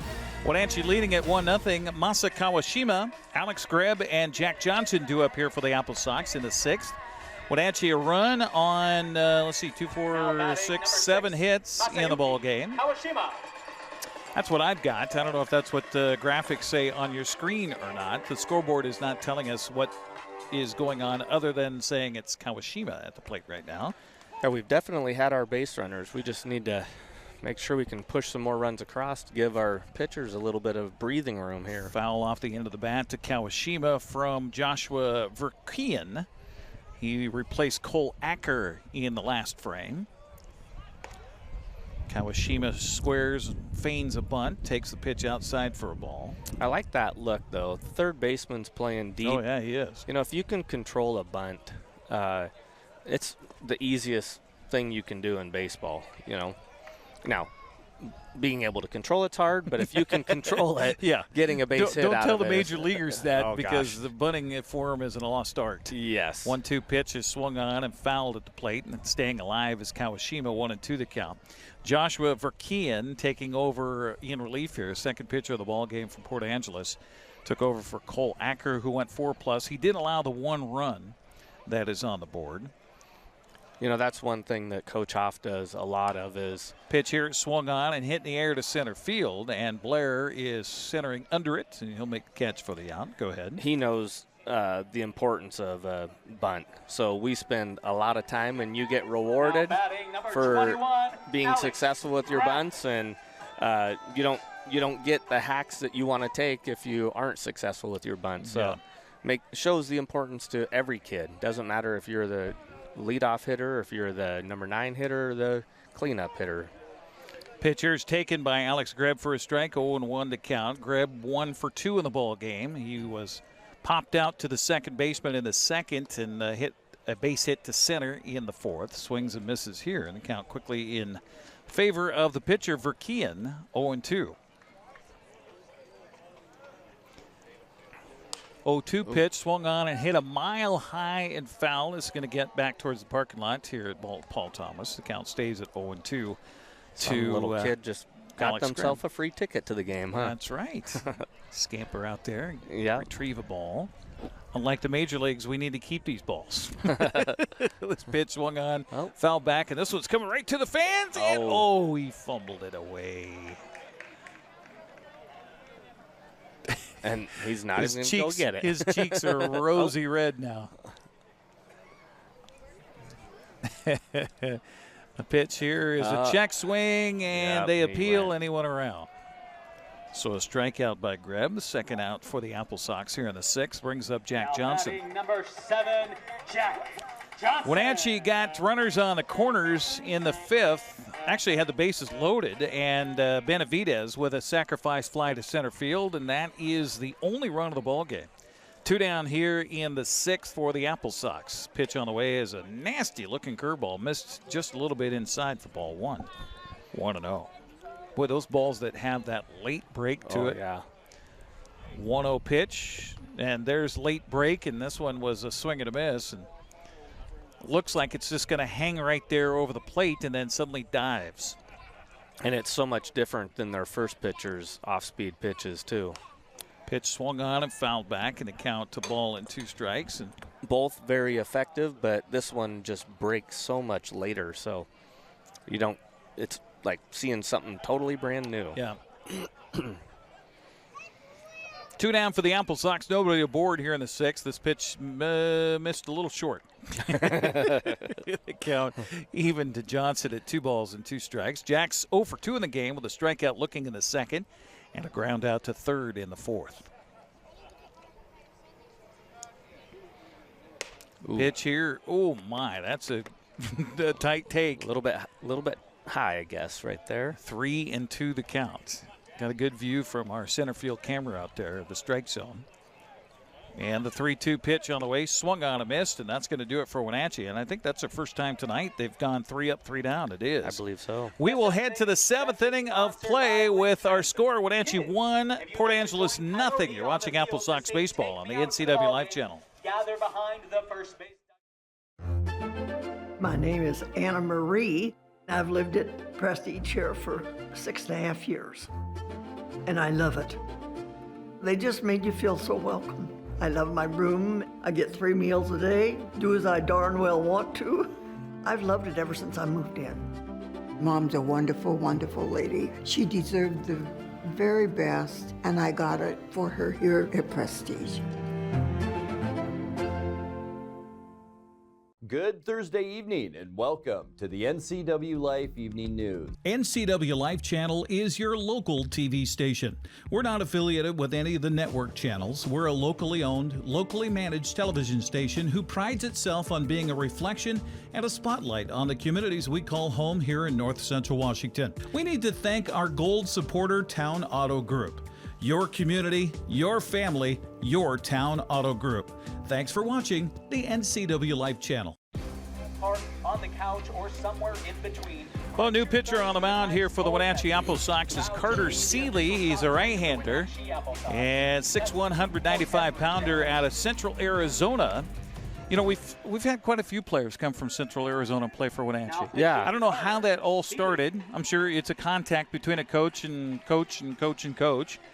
But a neat connection. Yeah, when Coach Neggs was here, I know that he had a really good connection with Gonzaga and with UCLA. So we used to get a lot of guys from Gonzaga and UCLA coming up here. This year, Seeley at Central Arizona, a 3.94 earned run average with 22 strikeouts, 10 walks in 16 innings in 12 games as a freshman. So Carter Seeley will take over for Blake Reese. And how about the job of Blake Reese here tonight? A one-hit shutout. Yeah, that's impressive. 6 innings, 1 hit, no runs. He walked 2, hit 1 batter, and he struck out 5. That's a good line score. I don't care who you are. Exactly. We moved your truck just in time. Did you see that foul ball? Yes. Jack Clavino, Kozai Suzuki, and Colin Spear due up here in the 7th for Port Angeles to face the new man on the mound for the Wenatchee AppleSox. We just had one of our crew here who moved my truck come up and say, "Did you see that foul ball? It would have hit your truck." I said, "Yeah, we were talking about that." Yeah, the pitching performance tonight was incredible. Oh, I mean, you can't ask for anything better from an opening night. Right. Well, and what did we say? He got behind hitters 3 times tonight? 4 times. Well, he had two walks. 2 walks, yeah. Yep. So, and there were 2 other batters that he got behind. That was it. Yeah. That was it. Fastball here misses low to Clavino. 1-0 the count. And Jack Clavino 0 for 2. Fly out to left and a soft line out to left. Pitch here swung on a hit, foul, just foul, up the third base side.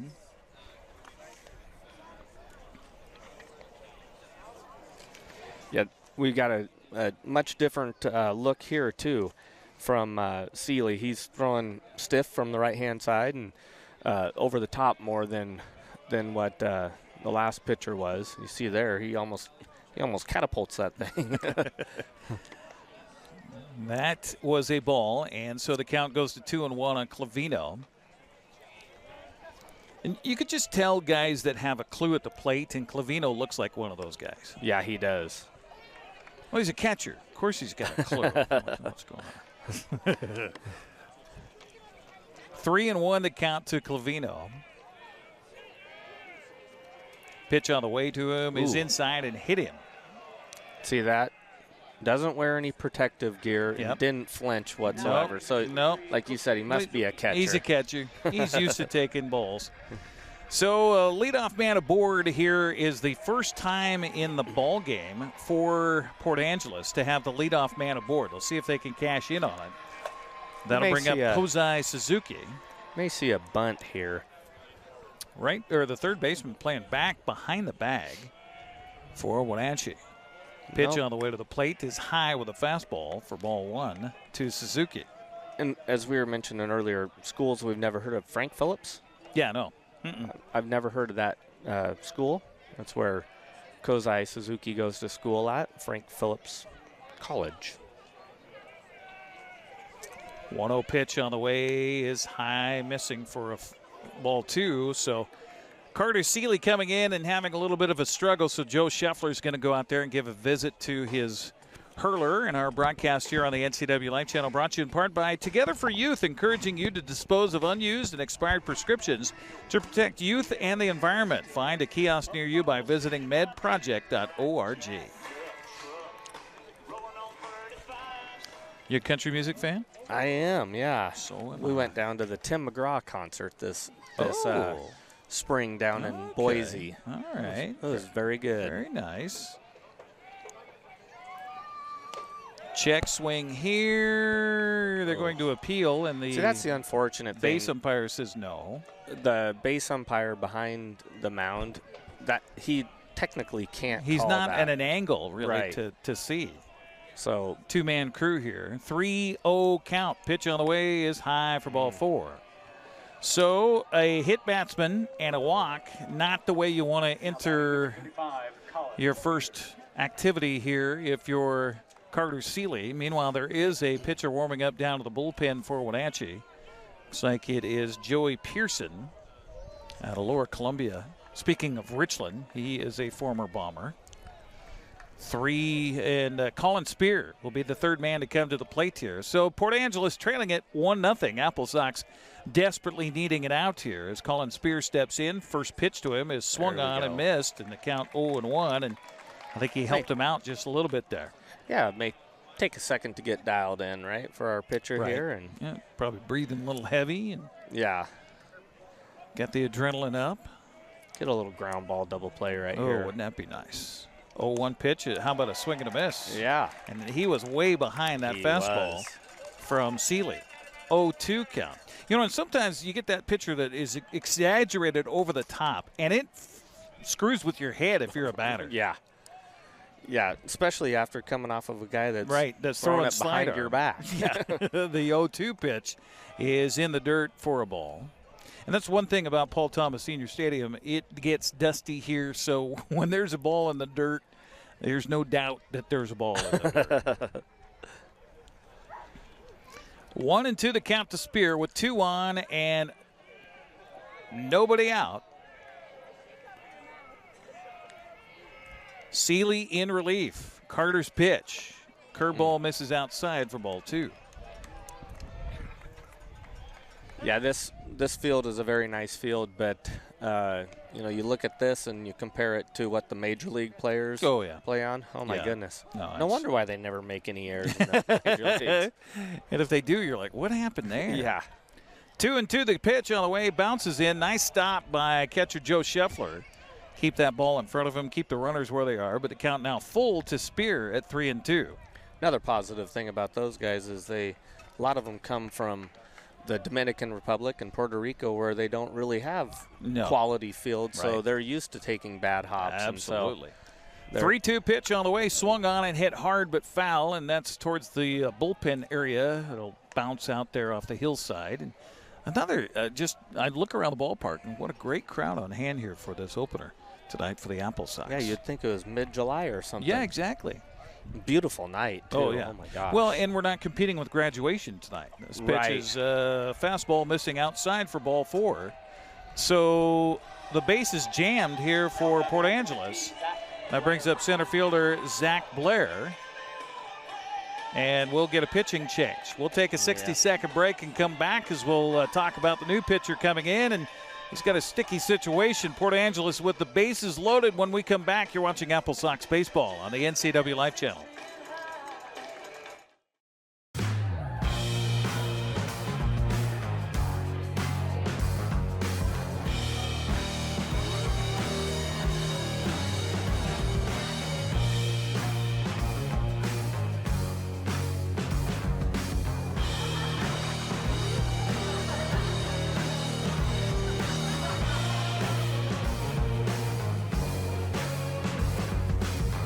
Check out ClubProCashmere.com for upcoming events and tickets. Hey man, how's your arm? Getting better, actually, thanks. Did they give you anything for pain after surgery? Because I think I may have some left over. Nah, that's all right, man. Actually, me and my doctor talked about not sharing prescriptions, and that ibuprofen's a good option for me. The risk of addiction, it's not worth it. Makes sense. Take the next step. Don't share your prescriptions, and talk to your friends about the dangers of opioids. Stephen Hammergren will take over on the mound here for the Wenatchee AppleSox out of Lower Columbia College. Sophomore this past year at Lower Columbia. Get the numbers here on Hammergren. He was 1-1 with a 3.64 ERA and appeared in 12 games. 2 saves, 30 strikeouts. It's good to see in just, 29 innings pitched. So he's striking out 1 an inning about. And how about that high school career? You see that? For Mark Morris, his senior year, a .30 earned run average with 43 strikeouts. In 23 innings, too. It's not like he came in for a short amount of time. So Hammergren will take over as Carter Seeley's debut in an AppleSox uniform. Not one that he wanted to have, that is for sure, as he hits a batter and then walks 2 others to load the bases. So the challenge here for Hammergren is to put the hammer down and get some outs. Infield will be drawn in here in a 1-0 ball game with Zach Blair stepping up. Blair 0 for 2 against the starter for Wenatchee, Blake Reese. He struck out and he flew out to right at his last plate appearance back in the 5th. So he'll step up here in the 7th inning. 1-0 Wenatchee. Port Angeles threatening. Pitch on the way. Fastball low and inside. Almost hit the batter. These two have probably seen each other a few times, being at Mount Hood and Lower Columbia. Yeah. Playing in the same league. Definitely. So Hammergren back and ready. The 1-0 pitch to the left-handed bat of Zach Blair on the way. Fastball strike called, and a count even at 1-1. Blair was crowded the plate a little bit, so that looked inside, but home plate umpire right on top of it. Anthony Brown, our man calling balls and strikes tonight here at Paul Thomas. 1-1 to count. Pitch on the way by Hammergren. Strike 2 called on the outside corner. Nice job by Hammergren. We see here the middle infield's back, so they're going to give up a run if they get a ground ball up the middle here. To try and turn the double play, but corners are up. So 1-2 pitch on the way, swung on and missed. He blew that fastball right by him, and the first out is a strikeout here in the 7th with the bases jammed. How about that? That helps a lot right there, doesn't it? Yeah, here Ramirez will step up. 0 for 2 in the game. The shortstop hit back to the mound in the 3rd and popped out to first in the 5th. So he has not had a ball leave the infield here so far. AppleSox would love that here with the bases jammed. Pitch on the way, swung on, fouled back into the net. 0-1 to count to Ramirez. Yeah, soft little ground ball to turn it up. Get a 1-2-3 double play. That'd be nice. Right here. All right, you've dialed it up. Let's see if it happens. 0-1 to count to Ramirez. Pitch on the way to the plate is a fastball, and he was behind that heater. And the count 0-2. Or a strikeout works well, too. You know. Yeah. You want to be. Anyway, we want it out. Okay, we'll take a pop fly to the second baseman. To the count. Pitch on the way by Hammergren. Swung on and fisted right back to the mound. Pitcher off the mound will underhand. They got the out there, and that will be out number 2. Boy, that was not an easy play because that ball was in on the hands of the batter, Ramirez. Fisted it back to the mound. It took a weird hop, and barehanding the ball was Hammergren and able to underhand it to the catcher, Joe Scheffler, for the force play at home. How about that? That had some English on it right there, didn't it? We got the 1-2, just not the 3 part. So 2 outs. Yeah, more importantly, 2 outs. And back to the top of the order for Jeremy Giesig. Yeah, and he's hit a couple balls hard tonight, too. Yes, that he has. Line drive to start off the game and fly ball to right field. 0 for 3 in the game. They'd love to put him 0 for 4 here and squelch this attempt by Port Angeles. Curveball here misses outside for a ball. 1-0 the count to Giesig. So you were mentioning that the AppleSox has a roster sat for tonight. They were assuming they were going to go through 3 pitchers, and that was... Yeah, that was what I was told before the ball game by Joel Norman, their radio broadcaster, that they had circled 3 pitchers. And we're on number 3 right now, and it's the 7th inning. Yeah. So the challenge is for Hammergren to get through this and maybe hang on for 2 more. Pitch on the way by Hammergren here on a 1-1 is missing outside and low for ball 2. Nice job by Joe Scheffler. And again, that's the challenge for these catchers, too, is probably never seen this guy before, and you're catching somebody brand new. Yeah, you may get him in a bullpen, but a bullpen situation's a little bit different than the bases loaded. And pitch here gets off the catcher's glove, doesn't go far, though, so the runners will hold, and the count goes to 3-1 on Giesig. Well, no place to put him. So Hammergren's got to come in here, and Giesig, if you're smart, you take all the way. Yeah, this is one of those ones where, you know, as a coach, you say, is it a ball you could hit out of the ballpark? Well, we got a tie game because the pitch was high and inside for ball 4. So give an RBI to Giesig, and we're tied at 1-1.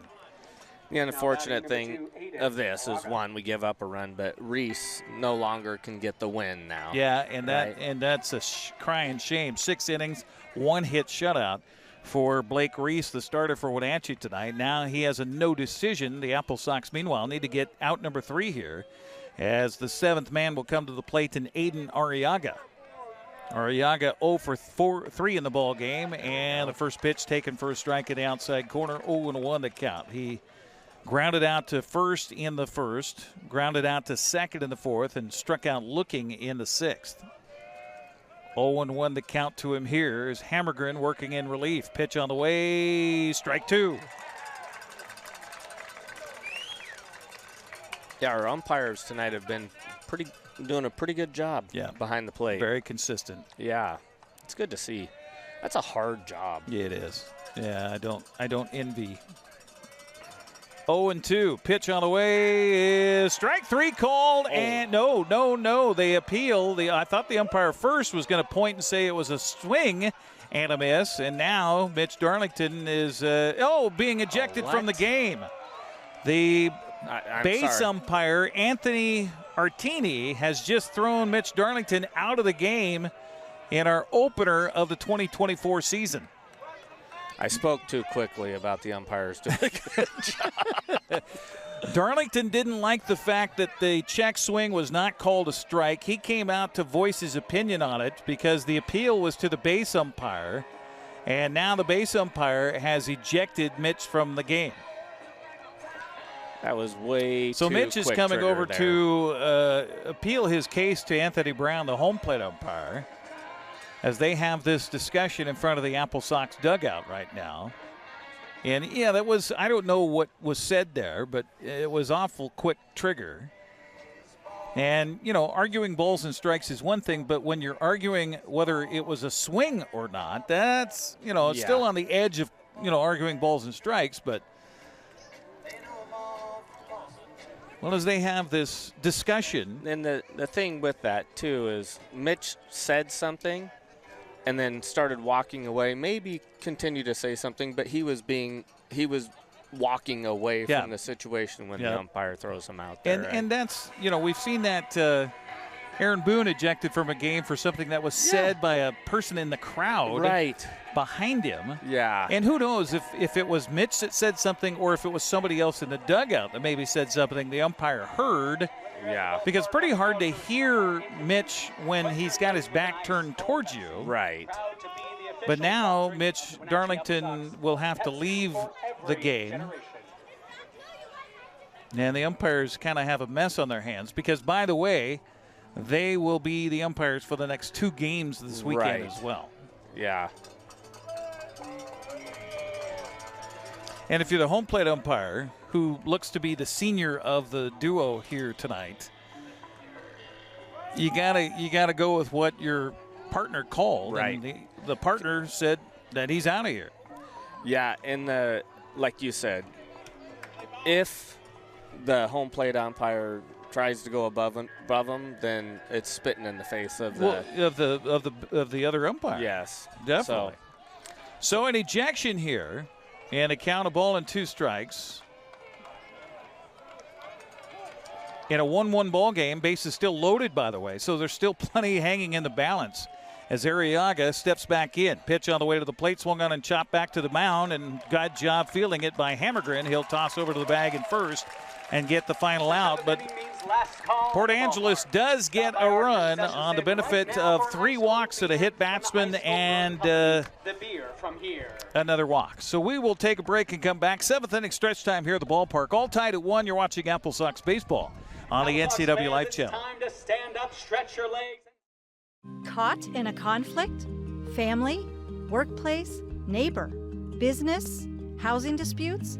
Wenatchee Valley Dispute Resolution Center provides mediation services, a cost-effective and efficient way to provide a written resolution to disputes and issues.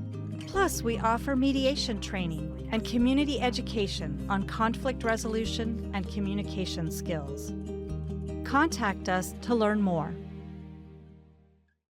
At Harvest Valley Pest Control, we know you are committed to making your home and business a healthy and pest-free place. Hi, I'm David. Give us a call and we'll give you a firm price over the phone and schedule a time that works for you. We will do an in-depth 30-point healthy home or business inspection and craft a customized plan of action designed specifically for your pest issue. Give us a call or visit our website today.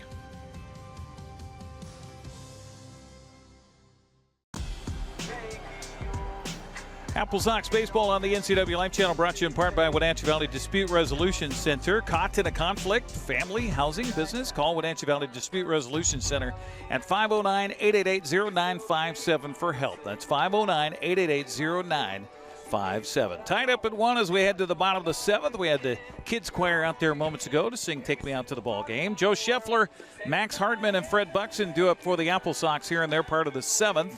And it looks like Joshua Verkean is still out there on the mound here for Port Angeles. And Wenatchee losing the lead as they went to a relief pitcher, and unfortunately he hit a batter, walked 2 more, and then the reliever after him walked a batter with the bases loaded. And that's, you hate giving up a run when you don't give up a hit. Right. I mean, that just kills you. Just wounds your soul. The old statement of you can't defend a walk. Right. Right. Right. So now batting number 5, Joe Scheffler. So Wenatchee having to turn to one of their assistant coaches to now coach third base because Mitch Darlington's been ejected from this one. And just knowing Mitch, I would be willing to say that probably one of the only times he's ever been ejected in a game. Yeah. Oh, that ball's hit well. Left fielder backing up towards the warning track, and he'll make the catch about 3 steps in front of the wall out there in left field. Hit well. Joe Scheffler gave it a ride, but it's a long out. And back to the top of the order for Max Hartman. How about his night tonight? He's got 2 doubles and also flashing some speed on the base pass. Oh, yeah, for sure. Yeah, getting from second to third on that sac fly and taking the extra base there, assuming that he's hitting a double when the ball's hit instead of assuming, it's going to be a single. Right. So he's 2 for 2 in the ball game. He's gone the opposite way both times, and the 1-0 pitch to him here is a curveball missing low for ball 2. Wenatchee with a run on 6 hits. Port Angeles a run on 1 hit. No errors on either side. Pitch here swung on a hit hard but foul. First ball he's hit down the right field line. Yeah. Count goes to 2-1. Our broadcast also brought to you by Wenatchee Valley Technical Skills Center, a regional hub for career and technical education programs that equip high school age students with personal workplace and technical skills. Number to call for Wenatchee Valley Technical Skills Center, 509-662-8827. That's 509-662-8827. Appreciate their support of what we're doing here on the NCWLIFE Channel in more ways than one. Not just they're sponsoring our broadcast, but they're also feeding us with youngsters that have camera talent that we've used quite a bit over the years. What a great program it is. Yes, it is. It's a great alternative. 3-2 the count to Hartman, and he'll swing at this one and just kind of stay alive here as he went down to a knee to golf at that one. And not just the media part of it, too. You got your car shop that they put together. Well, it's kind of replaced the old Votech that we used to have in high school. Yeah. Walk here to Hartman. So 2 walks tonight for Hartman, 2 doubles. He's got to feel good about this night so far. Right. And he gives Wenatchee a runner aboard with 1 down, and that brings up Fred Buxton. Fred looking for his first hit. He's 0 for 2 in the game. He walked back in the 5th. See if he tries to steal a bag here. He's got the wheels, does Hartman, that's for sure, and he's got a pitcher with his back to him right now in Joshua Verkean. And he goes. And the pitch is in the dirt. Easy stolen bag for Max Hartman. Well, you called it there, Coach. Yeah. Now do you force the issue? I wouldn't here. You know, you've got your number 2 hitter up and your number 3 hitter up. You got 1 out. So any ball with, especially with him Max running at second base, any ball that gets to the outfield is going to score a run on the ground, right? Not That's in true. the air. That's true. And 2-0 the count here to Buxton. Right. Hitter's pitch coming his way. Pitch by Verkean. Yeah, way 3-0. outside for ball 3.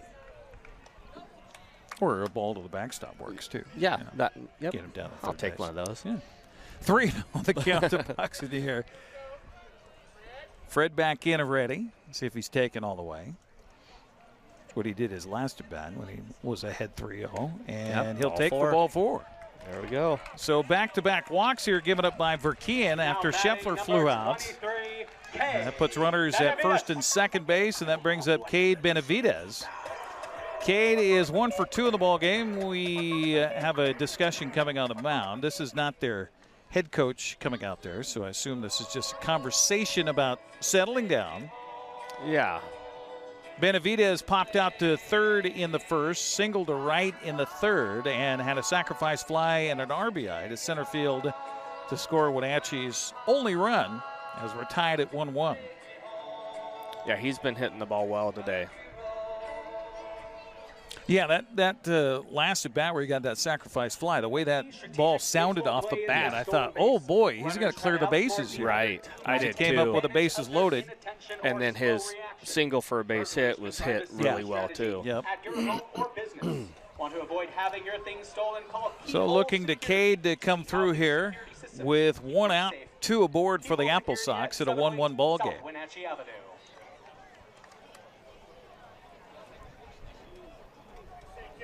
It was a pretty quick moving ball game through the first 5 innings. Kind of slowed down here a little bit in the last couple frames.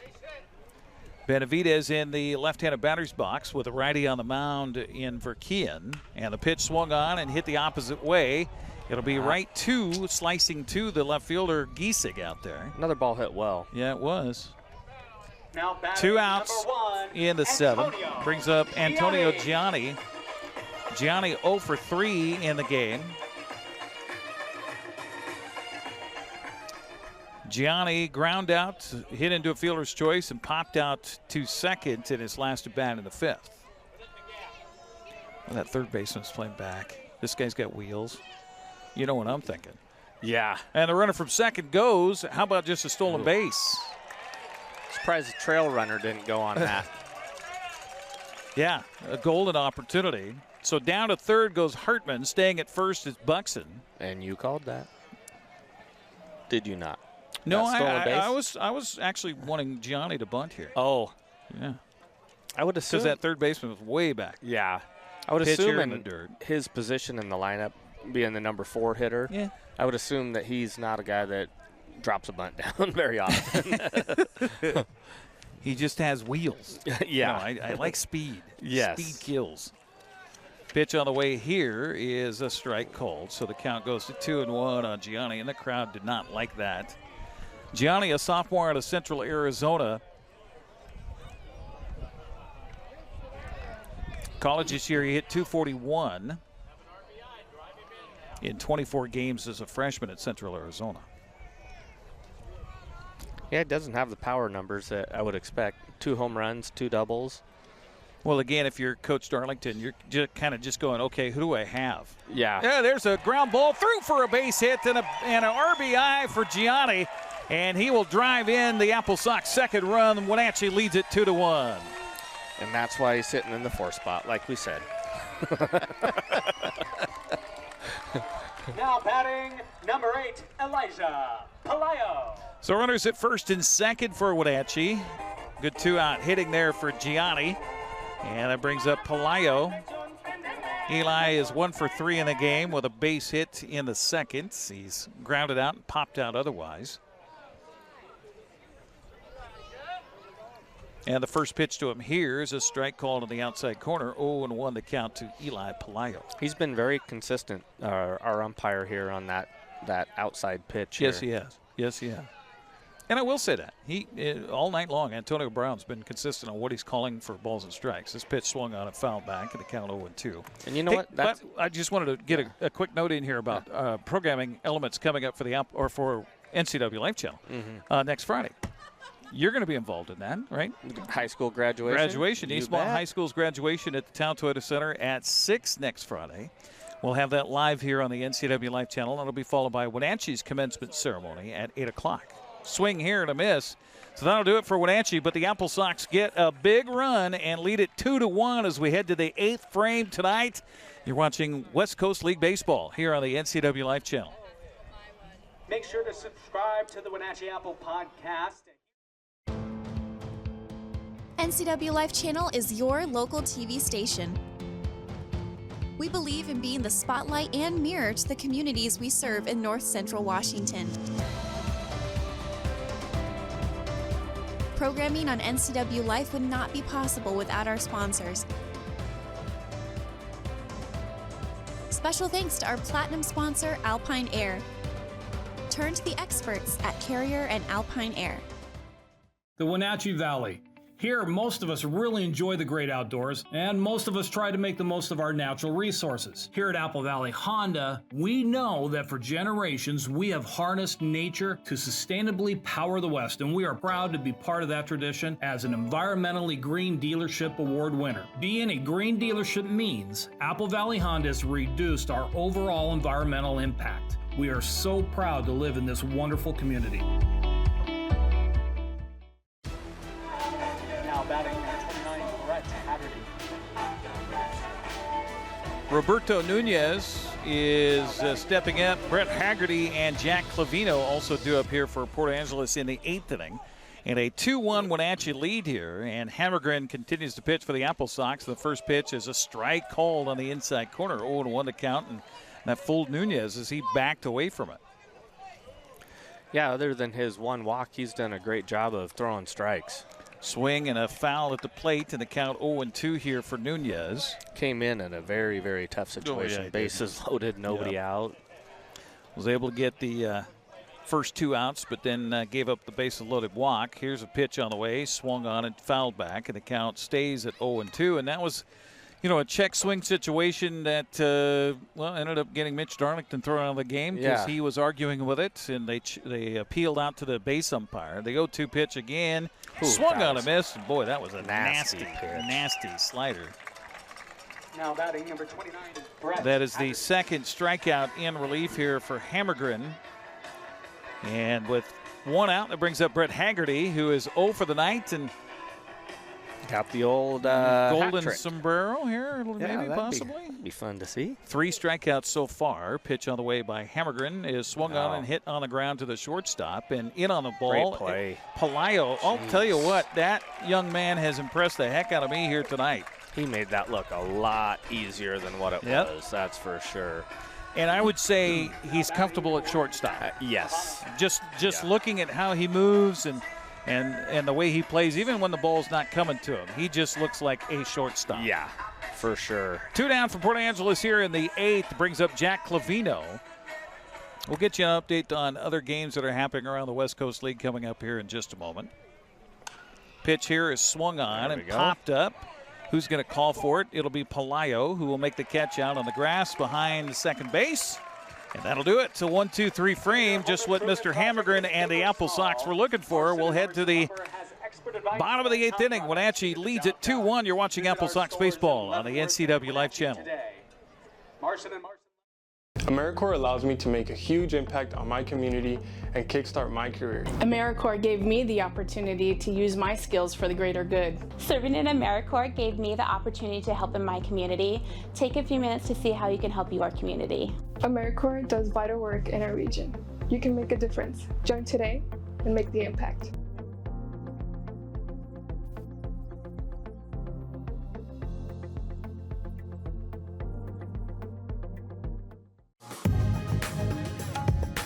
In Digital Media Arts program, we learn about video production gear and editing by the combination of class projects and nonprofit work and employment. It makes things happen. Yeah. It's pretty magical. We work in the industry at the Wenatchee Round, NCWLIFE Channel, and the Town Toyota Center events. Every day we work with industry standard equipment for a hands-on learning experience. Visit www.linktransit.com. All right, welcome back once again here to Paul Thomas Senior Stadium, where the AppleSox lead the Port Angeles Lefties 2-1. Masawa Kawashima, Alex Grebb, and Jack Johnson do up here for the AppleSox. And I think I just heard that there's a new pitcher on the mound for Port Angeles. Yes, there is. He's a side slinger here. Okay. Yeah, it goes about, what would we call that? Three-quarter arm? Yeah. Okay. Well, and let me get a name for you. Number 11, they say, so I'm going to say that's Ryan Wyke. Sure, why not? Yeah, that sounds good. That's what's on the roster. Now batting number 6, Ryan Wyke from University of Jamestown out of Bonnie Lake High School. So third pitcher of the evening takes over here, and boy, it's that time of night where the lights really aren't helping out much at the ballpark, and it is a little difficult to see right now. Kawashima steps up, and the first pitch is a sidewinding strike called, and the count 0-1. So Cole Acker went 4+, allowed a run on 6 hits. Joshua Verkean allowed a run, and that was an earned run. Strike here. And Verkean goes an inning.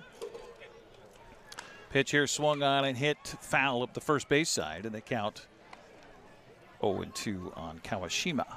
Gave up the 1 run. So he's the pitcher of record there, right? Yes, he is. Kawashima looks, ooh, that was close. That Misses was. Just outside, I guess. Count goes to 1-2 here from Wyke.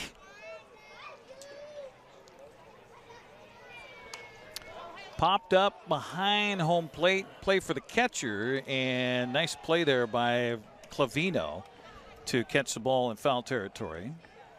So 1 out in the 8th inning, brings up right fielder Alex Grebb. I think that our producer just gave us, did he give us a wireless microphone? Is that, had a wire on it, but he had a wire on it? carried it with him. Oh, so okay. All right. So I guess we do have we were curious about whether or not we had a wireless microphone for a post game down on the field if the AppleSox win.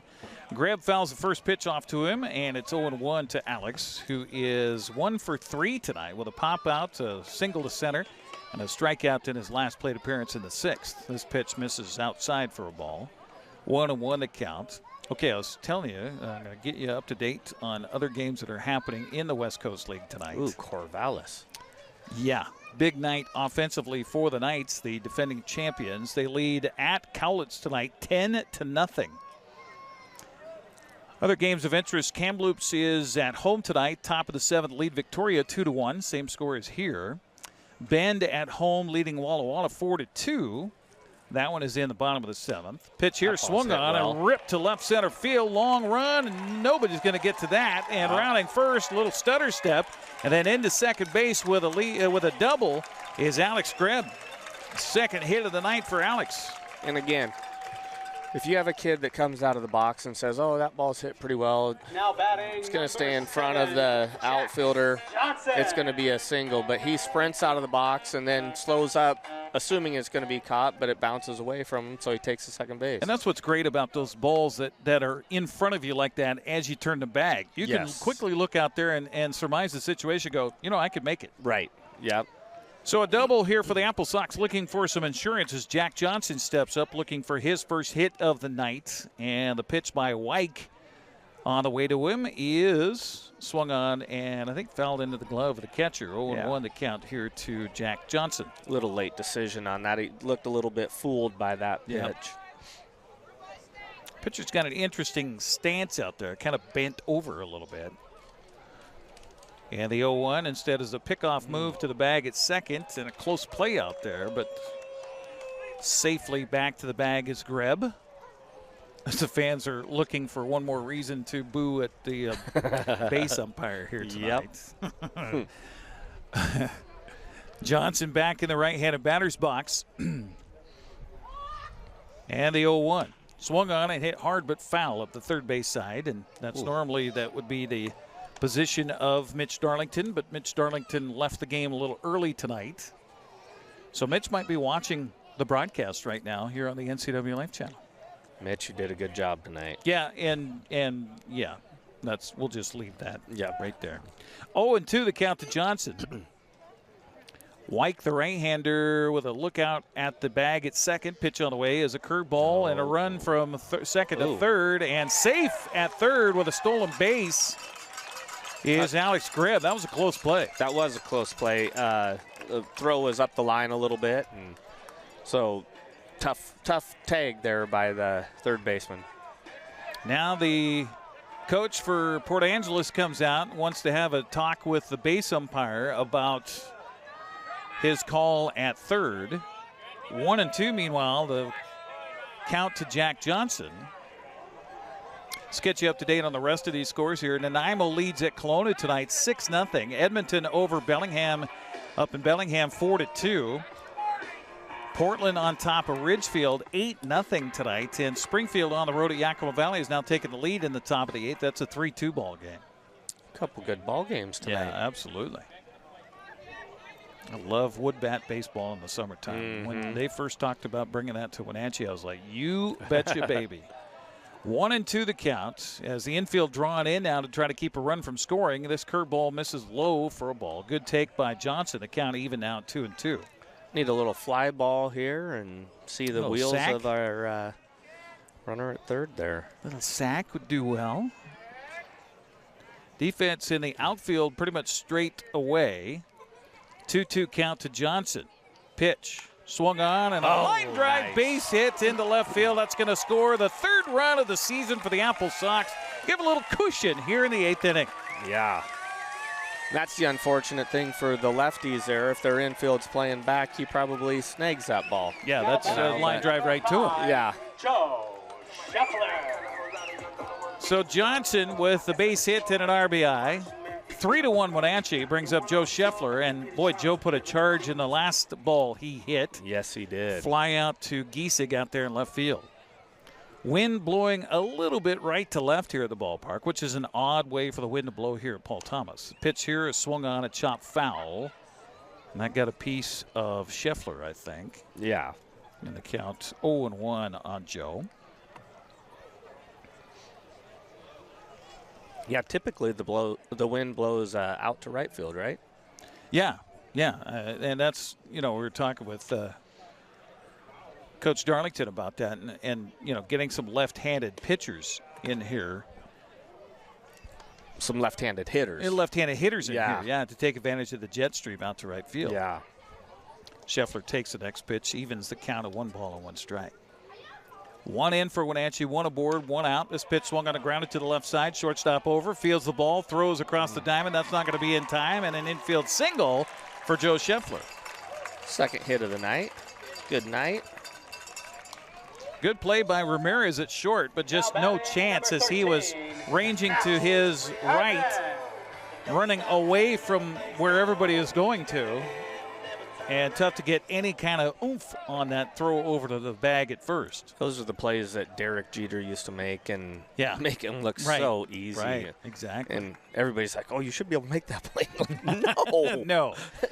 No. Nobody should be able to make that play. Man who's had a stellar night for the AppleSox due up now, and Hartman takes the first pitch for a strike across the lower portion of the plate, 0-1 to count. Max, all he's done tonight is hit 2 doubles. He has scored once. He has 2 walks. He has 2 stolen bases. Yeah, it's been a good night for the leadoff hitter for the AppleSox. Pitch here, swung on and missed. The count 0-2 on Max. He takes a healthy hack. And then, yes, he does. Yeah, but then he shortens up with 2 strikes. I love it. I love that approach. AppleSox lead at 3-1 here. We're in the bottom of the 8th inning with 1 out and 2 aboard for the AppleSox. Pitch by Wyke on the way to the plate is a little outside for a ball. 10 hits. That's a good first night. Absolutely. A lot to talk about in our postgame show, and hopefully we'll get all of this worked out to where we get the microphone ready to go. I'll trust my crew.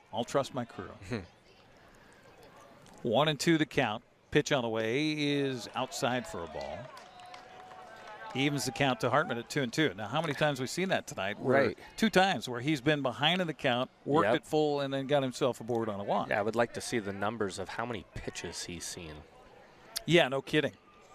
Well, we know it's, let's see, 5, 6, 12. This pitch swung on a grounded to the first baseman, takes an awkward hop, and they're going to get safe. Oh, no, he's safe at first base. Beautiful running by Max Hartman. Speed kills, doesn't it, Eric? Oh, my. Still call that an error, but it's E3. Straight hustle right there is how he gets on base. Yeah, and the pitcher was a little slow to get off the mound over to help out on the play, and so the first baseman, Brett Haggerty, had to take it to the bag himself, and Hartman was just able to beat feet down there and get there first. Yeah. Fred Buxton now steps up with the bases jammed for Wenatchee. Fred has walked a couple of times tonight. He's 0 for 2 officially. And the pitch by Wyke on the way is a strike. That looked like a good pitch to hit there. Mm-hmm.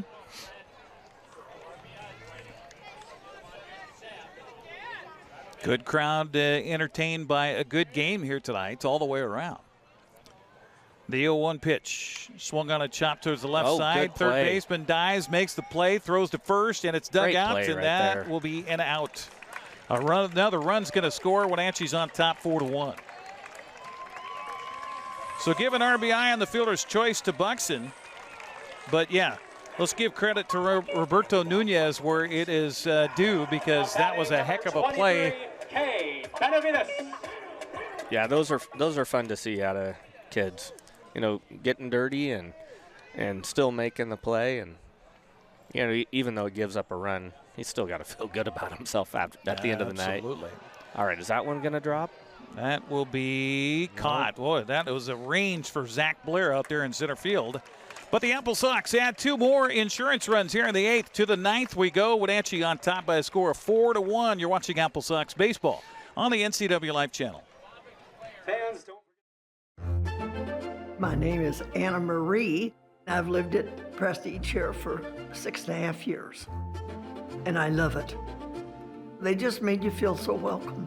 I love my room. I get 3 meals a day, do as I darn well want to.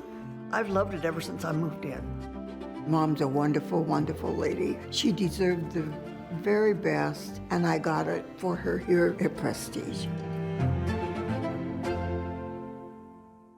Good Thursday evening and welcome to the NCWLIFE Evening News. NCWLIFE Channel is your local TV station. We're not affiliated with any of the network channels. We're a locally owned, locally managed television station who prides itself on being a reflection and a spotlight on the communities we call home here in North Central Washington. We need to thank our gold supporter, Town Auto Group. Your community, your family, your Town Auto Group.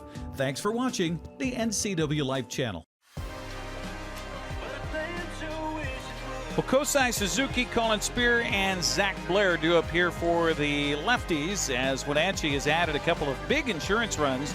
They lead it now 4-1 as we head to the 9th inning of play. And Stephen Hammergren has a chance to be a winner here tonight. Yeah, he's pitched really well. Again, coming into that terrible situation there. Bases loaded situation back in the sixth or the seventh inning. Yeah. Did a good job of, I mean. He did. He negotiated himself out of that. Just, I mean, up one to give run. up one. Yeah, exactly. Suzuki leads it off. First pitch on the way by Hammergren. Swung on and hit, and backing up beautifully was Pelayo. I'll tell you what. Well. All-star performance tonight from Pelayo at shortstop. I don't know if he's on a 10-day contract or a 162-day contract, but I think we should keep him. Sign him up. I think he's a full-timer. Is he? Yeah, let me check here.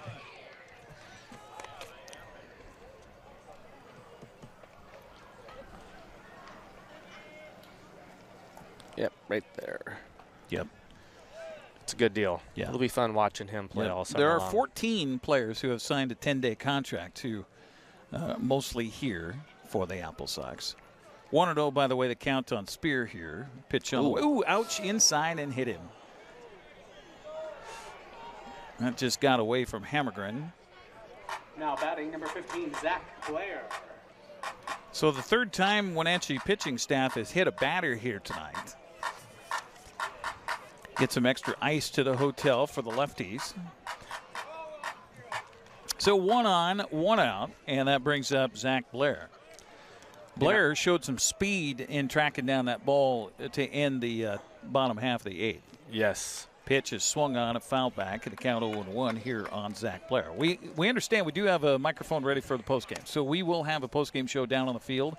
Hopefully able to get Mitch Darlington to come from wherever he is right now to join us on the postgame show. I definitely want to visit with the man of the moment here, Max Hartman, as well for Wenatchee. This pitch is in the dirt for a ball.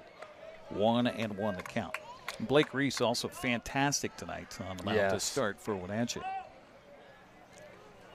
Yeah, and we've had a couple guys hit the ball well, and numbers don't show it, but Cade Benavides, he's hit the ball well 3 times to left center field and has a sac fly, which that was to get the lead originally. Yeah, that was the first run of the game, first run of the season. Yeah. 2-1 to count here to Blair. Hammergren's pitch. Good pitch. Curveball misses low for ball 3. Ooh. Thought that one got in there. 1 out here in the ninth. Hammergren trying to put the finishing touches on a Wenatchee win on opening night. Pitch swung on a foul back, and the count now full to Blair at 3 balls and 2 strikes. Yeah, all in all, I think we've played very well defensively. We've played very well. We had one snag there in the 7th inning, pitching wise. Yep. But all in all, we've done a very good job playing ball, especially for the first game out. Pitch here is in the dirt, and dancing away from it was Blair. Thought maybe for a second it hit him in the foot, but no, the umpire says that was a live ball, so a good job by Scheffler to get that, and no real hurry by Spear to get down to second base. So runners at first and second. That'll bring the tying run to the plate here, and Yahir Ramirez. Meanwhile, a little meeting on the mound here for Joe Scheffler and pitcher Stephen Hammergren. Shortstop Eli Pelayo joining in on the conversation as well about who's got what. Sox would love to turn their first double play of the year and get out of this inning and get out of the ball game. That would be very nice. Ramirez hasn't had a ball leave the infield. In fact, a couple of balls have gone back to the pitcher. He's also popped out to first. 0 for 3 night for Ramirez. Pitch on the way is a strike. And that was that flash of that glove up in the zone, too. You were talking about earlier in this broadcast. 0-1 to count to Ramirez. AppleSox looking to turn 2 here with 2 on. The pitch on the way is a strike. Fastball, snapped the glove of Joe Scheffler, and the count quickly 0-2 on Ramirez. 5 strikeouts by the pitching staff here tonight. In fact, make that 7 total, with 2 by Hammergren. Misses on this pitch, trying to get him to search for 1 outside and low. Count goes to a ball and 2 strikes. Hammergren would love to pick up his 3rd strikeout in relief here right here with Yahir Ramirez at the plate. Pitch on the way. Misses outside. 2-2 the count on the shortstop for Port Angeles. Top of the order is waiting on deck. I'm watching this runner at first base getting a pretty significant lead here and getting a good secondary. Good time to throw behind and see if we can't get a pick off here. This pitch bounces in short of home plate. And no, strike three. Oh, strike three. Yeah. Oh, okay. Sorry. So gone looking as Ramirez. Well, I was looking somewhere else apparently. So he is a backwards K. I'm a backwards K, and 2 outs in the inning. But I was saying that first baseman sneaking in behind the runner here, it'd be nice to pick him off at first base and call this game over. Giesig comes up now, the top of the order. The left fielder steps up with 2 down and 2 aboard, and the pitch by Hammergren. Swung on and chopped back over the mound. That's going to get into center field for a base hit, and that's going to maybe score a run. Backs. Outfielder will field it, and no, they're going to hold the runner at third base, so the bases are going to loaded. Hartman out there in center with a beautiful hustling play to get that ball back into the infield. Well, and that's a wise decision by the third base coach there, too, because why chance getting thrown out at the plate, right? I mean, you need 3 runs, but yes, good defense getting that ball in, and if nothing else, you're setting yourself up for, do I really want to run on him tomorrow? You know? Yeah, exactly. Aiden Arriaga is up. Bases are jammed. Pitch on the way, swung on and fouled back. 0-1 the count. Boy, he wanted to give the lefties the lead right there. Yes, he did. Arriaga 0 for the night, 0 for 4. There haven't been too many balls hit by Port Angeles to the outfield. No, there hasn't. Looking through things. 3 aboard, no place to put Arriaga. Hammergren ready. The right-hander's pitch on the way to the plate misses way outside. Good job by Scheffler to get out from his crouch to keep that ball close. Speaking of close, it is a very short porch behind home plate here.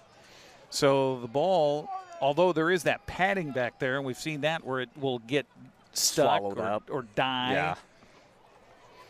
1-1 to count to Arriaga.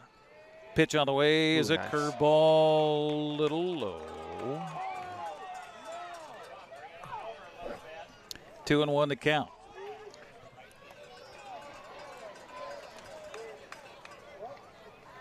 Arriaga knows that Hammergren's got to come in here. Pitch on the way. Misses outside for ball 3. Goodness.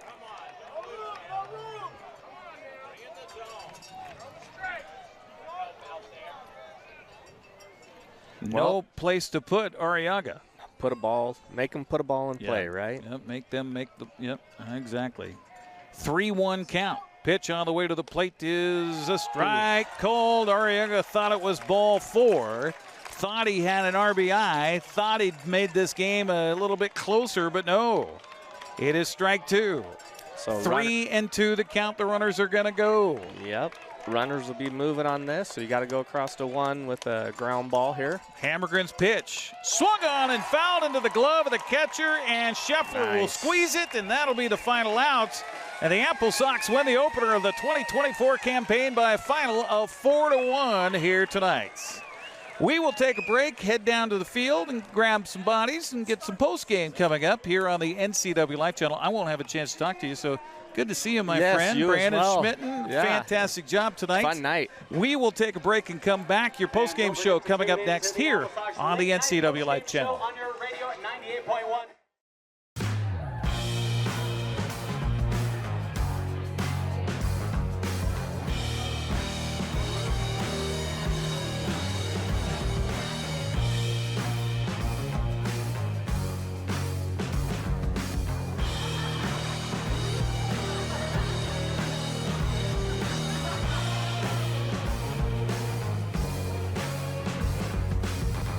Check out ClubProCashmere.com for upcoming events and tickets.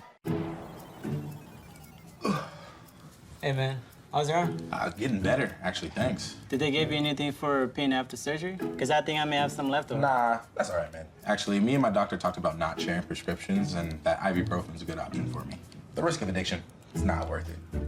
Makes sense. Take the next step. Don't share your prescriptions and talk to your friends about the dangers of opioids. Caught in a conflict? Family, workplace, neighbor, business, housing disputes? Wenatchee Valley Dispute Resolution Center provides mediation services, a cost-effective and efficient way to provide a written resolution to disputes and issues. Plus, we offer mediation training and community education on conflict resolution and communication skills. Contact us to learn more.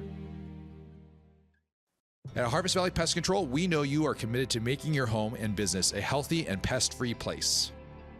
Hi, I'm David. Give us a call and we'll give you a firm price over the phone and schedule a time that works for you.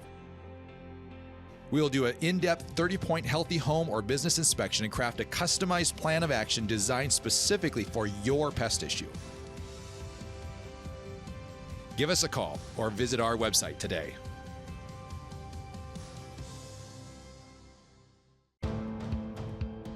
NCWLIFE Channel is your local TV station. We believe in being the spotlight and mirror to the communities we serve in North Central Washington. Programming on NCWLIFE would not be possible without our sponsors. Special thanks to our platinum sponsor, Alpine Air. Turn to the experts at Carrier and Alpine Air. The Wenatchee Valley.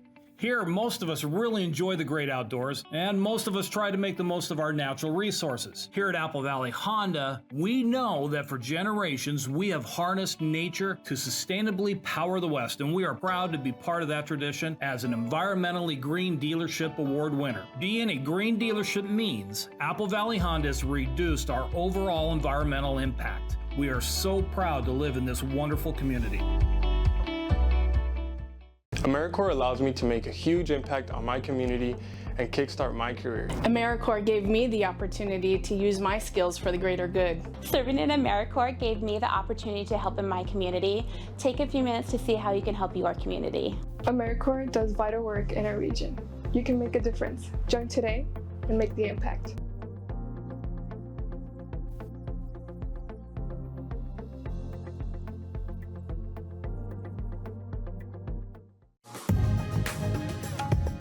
In Digital Media Arts program, we learn about video production gear and editing by the combination of class projects and nonprofit work and employment. It makes things happen. Yeah. It's pretty magical. We work in the industry at the Wenatchee Road, NCWLIFE Channel, and the Town Toyota Center events. Every day we work with industry standard equipment for a hands-on learning experience. My name is Anna Marie. I've lived at Prestige here for 6.5 years, and I love it. They just made you feel so welcome. I love my room. I get 3 meals a day, do as I darn well want to. I've loved it ever since I moved in. Mom's a wonderful, wonderful lady. She deserved the very best, and I got it for her here at Prestige. Good Thursday evening and welcome to the NCWLIFE Evening News. NCWLIFE Channel is your local TV station. We're not affiliated with any of the network channels. We're a locally owned, locally managed television station who prides itself on being a reflection and a spotlight on the communities we call home here in North Central Washington. We need to thank our gold supporter, Town Auto Group. Your community, your family, your Town Auto Group. Thanks for watching the NCWLIFE Channel.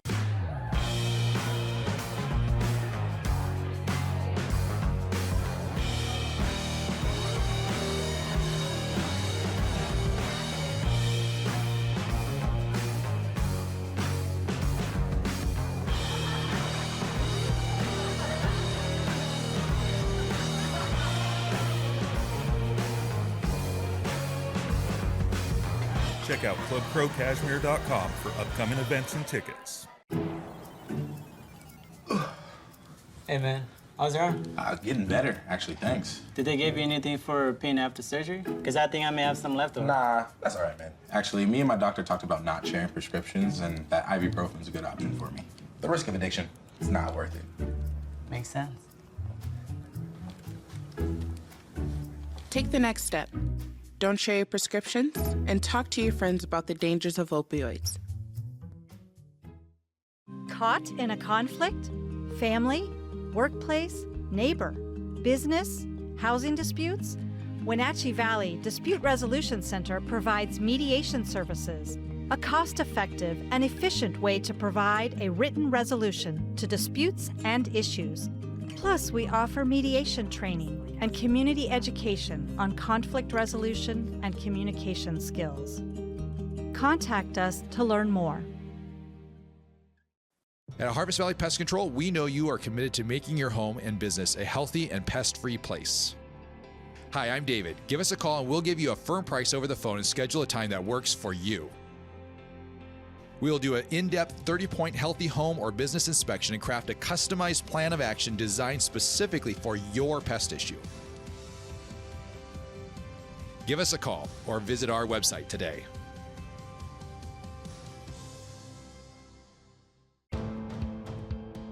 NCWLIFE Channel is your local TV station. We believe in being the spotlight and mirror to the communities we serve in North Central Washington. Programming on NCWLIFE would not be possible without our sponsors.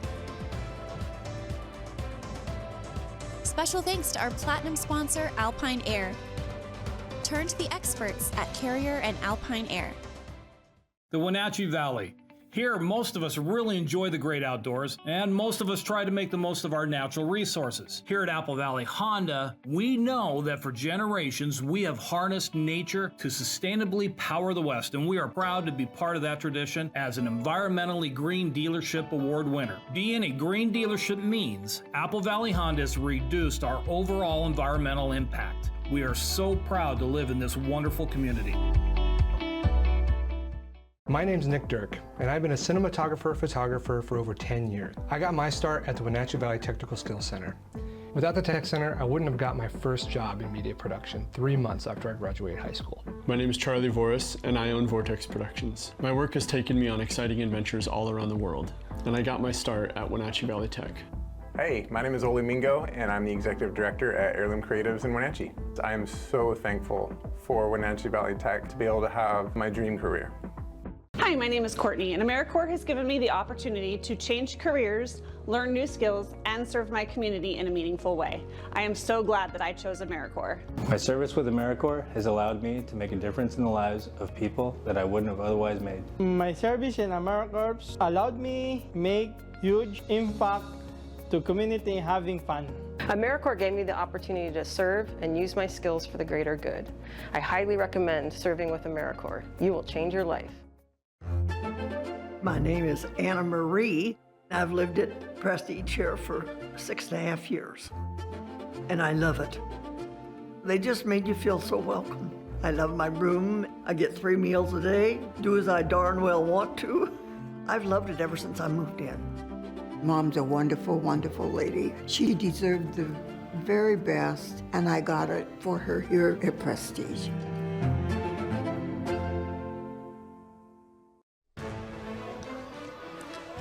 And welcome back here on the postgame show on the NCWLIFE Channel. Apologies for the little delay. We had a little technical gaffe here, but the AppleSox did not have a gaffe here tonight as they pick up the win on opening night against Port Angeles. 4-1 the final, and Max Hartman joining us now. Max, well, gee, just a couple of doubles, you know, a couple of stolen bases, just what you're used to, right?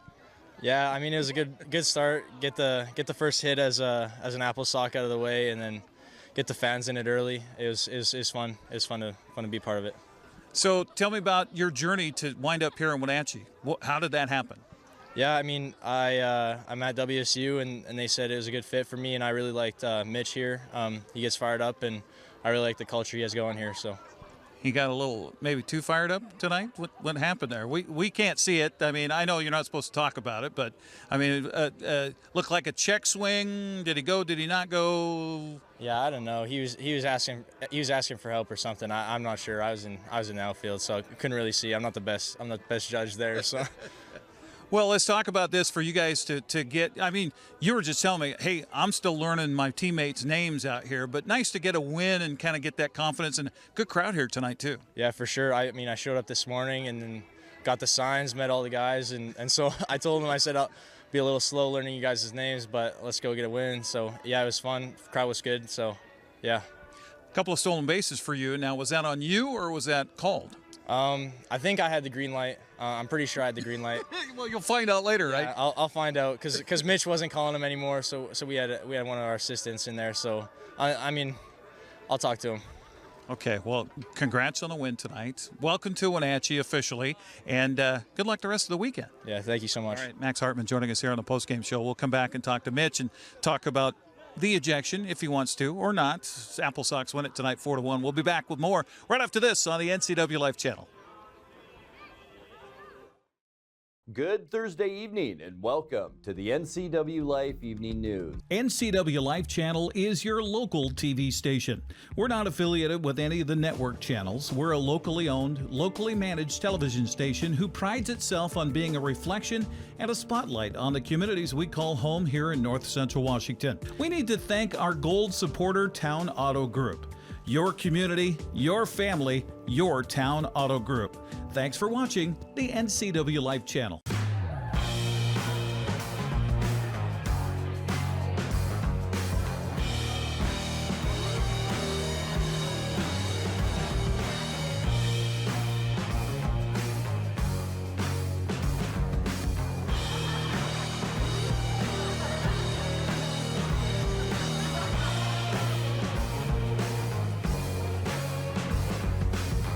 Check out clubprocashmere.com for upcoming events and tickets. Welcome back here on the postgame show on the NCWLIFE Channel. Mitch Darlington, the head man for the AppleSox, joining us after a 4-1 win tonight on the opening night against Port Angeles. This was a fun game, a great atmosphere, Mitch. You got to be happy about this. Yeah, absolutely. Good crowd tonight. Really good starting pitching on both ends. You know, not a lot of action there early on, but we found a way to get it done. Let's talk about your starter, Blake Reese. I mean, I wasn't talking about it because he was, perfect through 4 2/3 before they finally got a base hit on him. I mean, he was dealing tonight. Did you know he had this in him? Yeah, watching him a little bit this spring with Wenatchee Valley, he was a first-team all-conference guy and a left-handed arm, funky kind of an arm slot, and had a good year there, and we just figured, hey, let's roll him out on a Friday night. This is his home field. He's got 2 years experience pitching out here, and I can't say we expected that performance for him to hang 0 after 0 for us and keep wanting the ball, but really, really impressive on his end.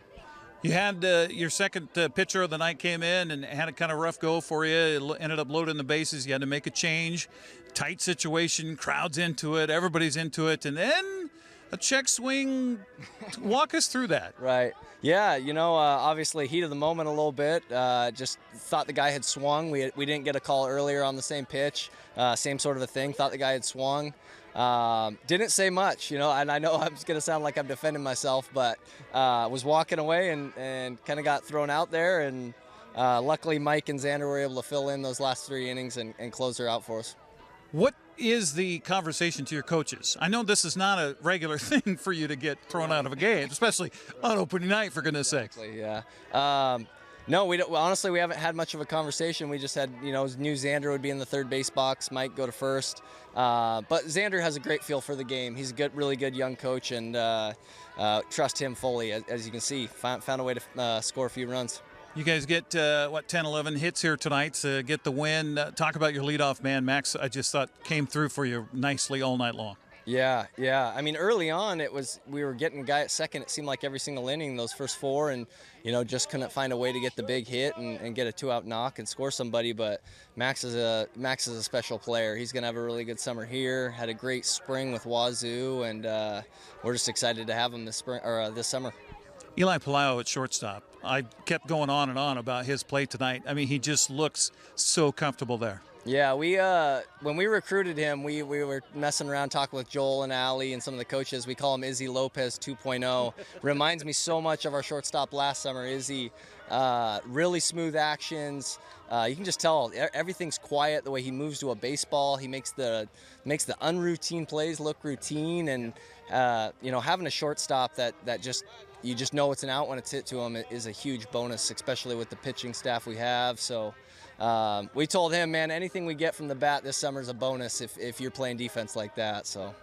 Well, Mitch even told me before we went on the air here that he was actually listening to our broadcast after he had an early departure from this one. I know you don't want to do that ever again or have that happen, but that's baseball, right? Yeah. No, the ongoing joke was today, someone on the team asked, they're like, hey, you going to get thrown out this summer? I said, no, I'm keeping it contained this summer. None for me. And I come back out and he looks at me and goes, hey, how about that? Well, Mitch, congratulations. You guys got a great first game in the books. Win in the, notch of the win column. Congrats on that, and best of luck here the rest of the weekend. Awesome. Appreciate you. You bet. Port Angeles goes down to Wenatchee by a final of 4-1. We'll come back and wrap it up right after this here on the NCWLIFE Channel. My name's Nick Dirk, and I've been a cinematographer-photographer for over 10 years. I got my start at the Wenatchee Valley Technical Skills Center. Without the Tech Center, I wouldn't have got my first job in media production 3 months after I graduated high school. My name is Charlie Voris, and I own Vortex Productions. My work has taken me on exciting adventures all around the world, and I got my start at Wenatchee Valley Tech. Hey, my name is Ole Mingo, and I'm the Executive Director at Heirloom Creatives in Wenatchee. I am so thankful for Wenatchee Valley Tech to be able to have my dream career. Stephen Hammergren gets the win in relief here tonight for the Wenatchee AppleSox as Port Angeles came back. They never gave up. They tied it at 1-1, but Wenatchee added some extra runs. They get the win tonight by a final of 4-1 here over Port Angeles on opening night in front of a great crowd at Paul Thomas Senior Stadium. I want to thank our crew tonight for helping us out with the broadcast. Back at the studios, Tucker Wagner. Here at the stadium in our van was Malcolm Whitehall. He was running around all night long here tonight, so thanks to Malcolm. Our line producer, Dan Kutz, who was also splitting duties, running cameras out there in center field as well. And to the rest of our camera crew, we've got Kim Washburn, we've got Tim Bernowski, we also have Cagney Fox, and who am I forgetting? Matt Harrison as well on the broadcast crew here this evening. For everybody involved, thank you very much for watching, and that's going to wrap it up here from Paul Thomas. First of 6 broadcasts in the books for the Wenatchee AppleSox. We'll be back here again on the 12th of June as they host the Bellingham Bells. Have a great rest of your weekend, and thanks for watching AppleSox Baseball on the NCWLIFE Channel. Have a good night, everybody. So Bellingham has already Thanks for watching tonight's broadcast of Wenatchee AppleSox Baseball on the NCWLIFE Channel. Coverage of tonight's game was brought to you by our Platinum supporter, Alpine Air Heating and Cooling, and our Gold supporter, the Town Auto Group.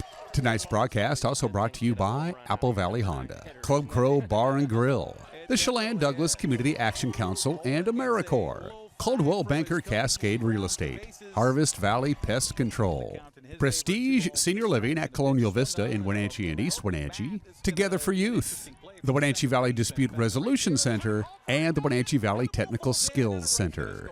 This concludes our broadcast of AppleSox Baseball right here on the NCWLIFE Channel. We now return to regularly scheduled programming already in progress. For an RBI single. Beautifully struck ball by Winton. Give him an RBI.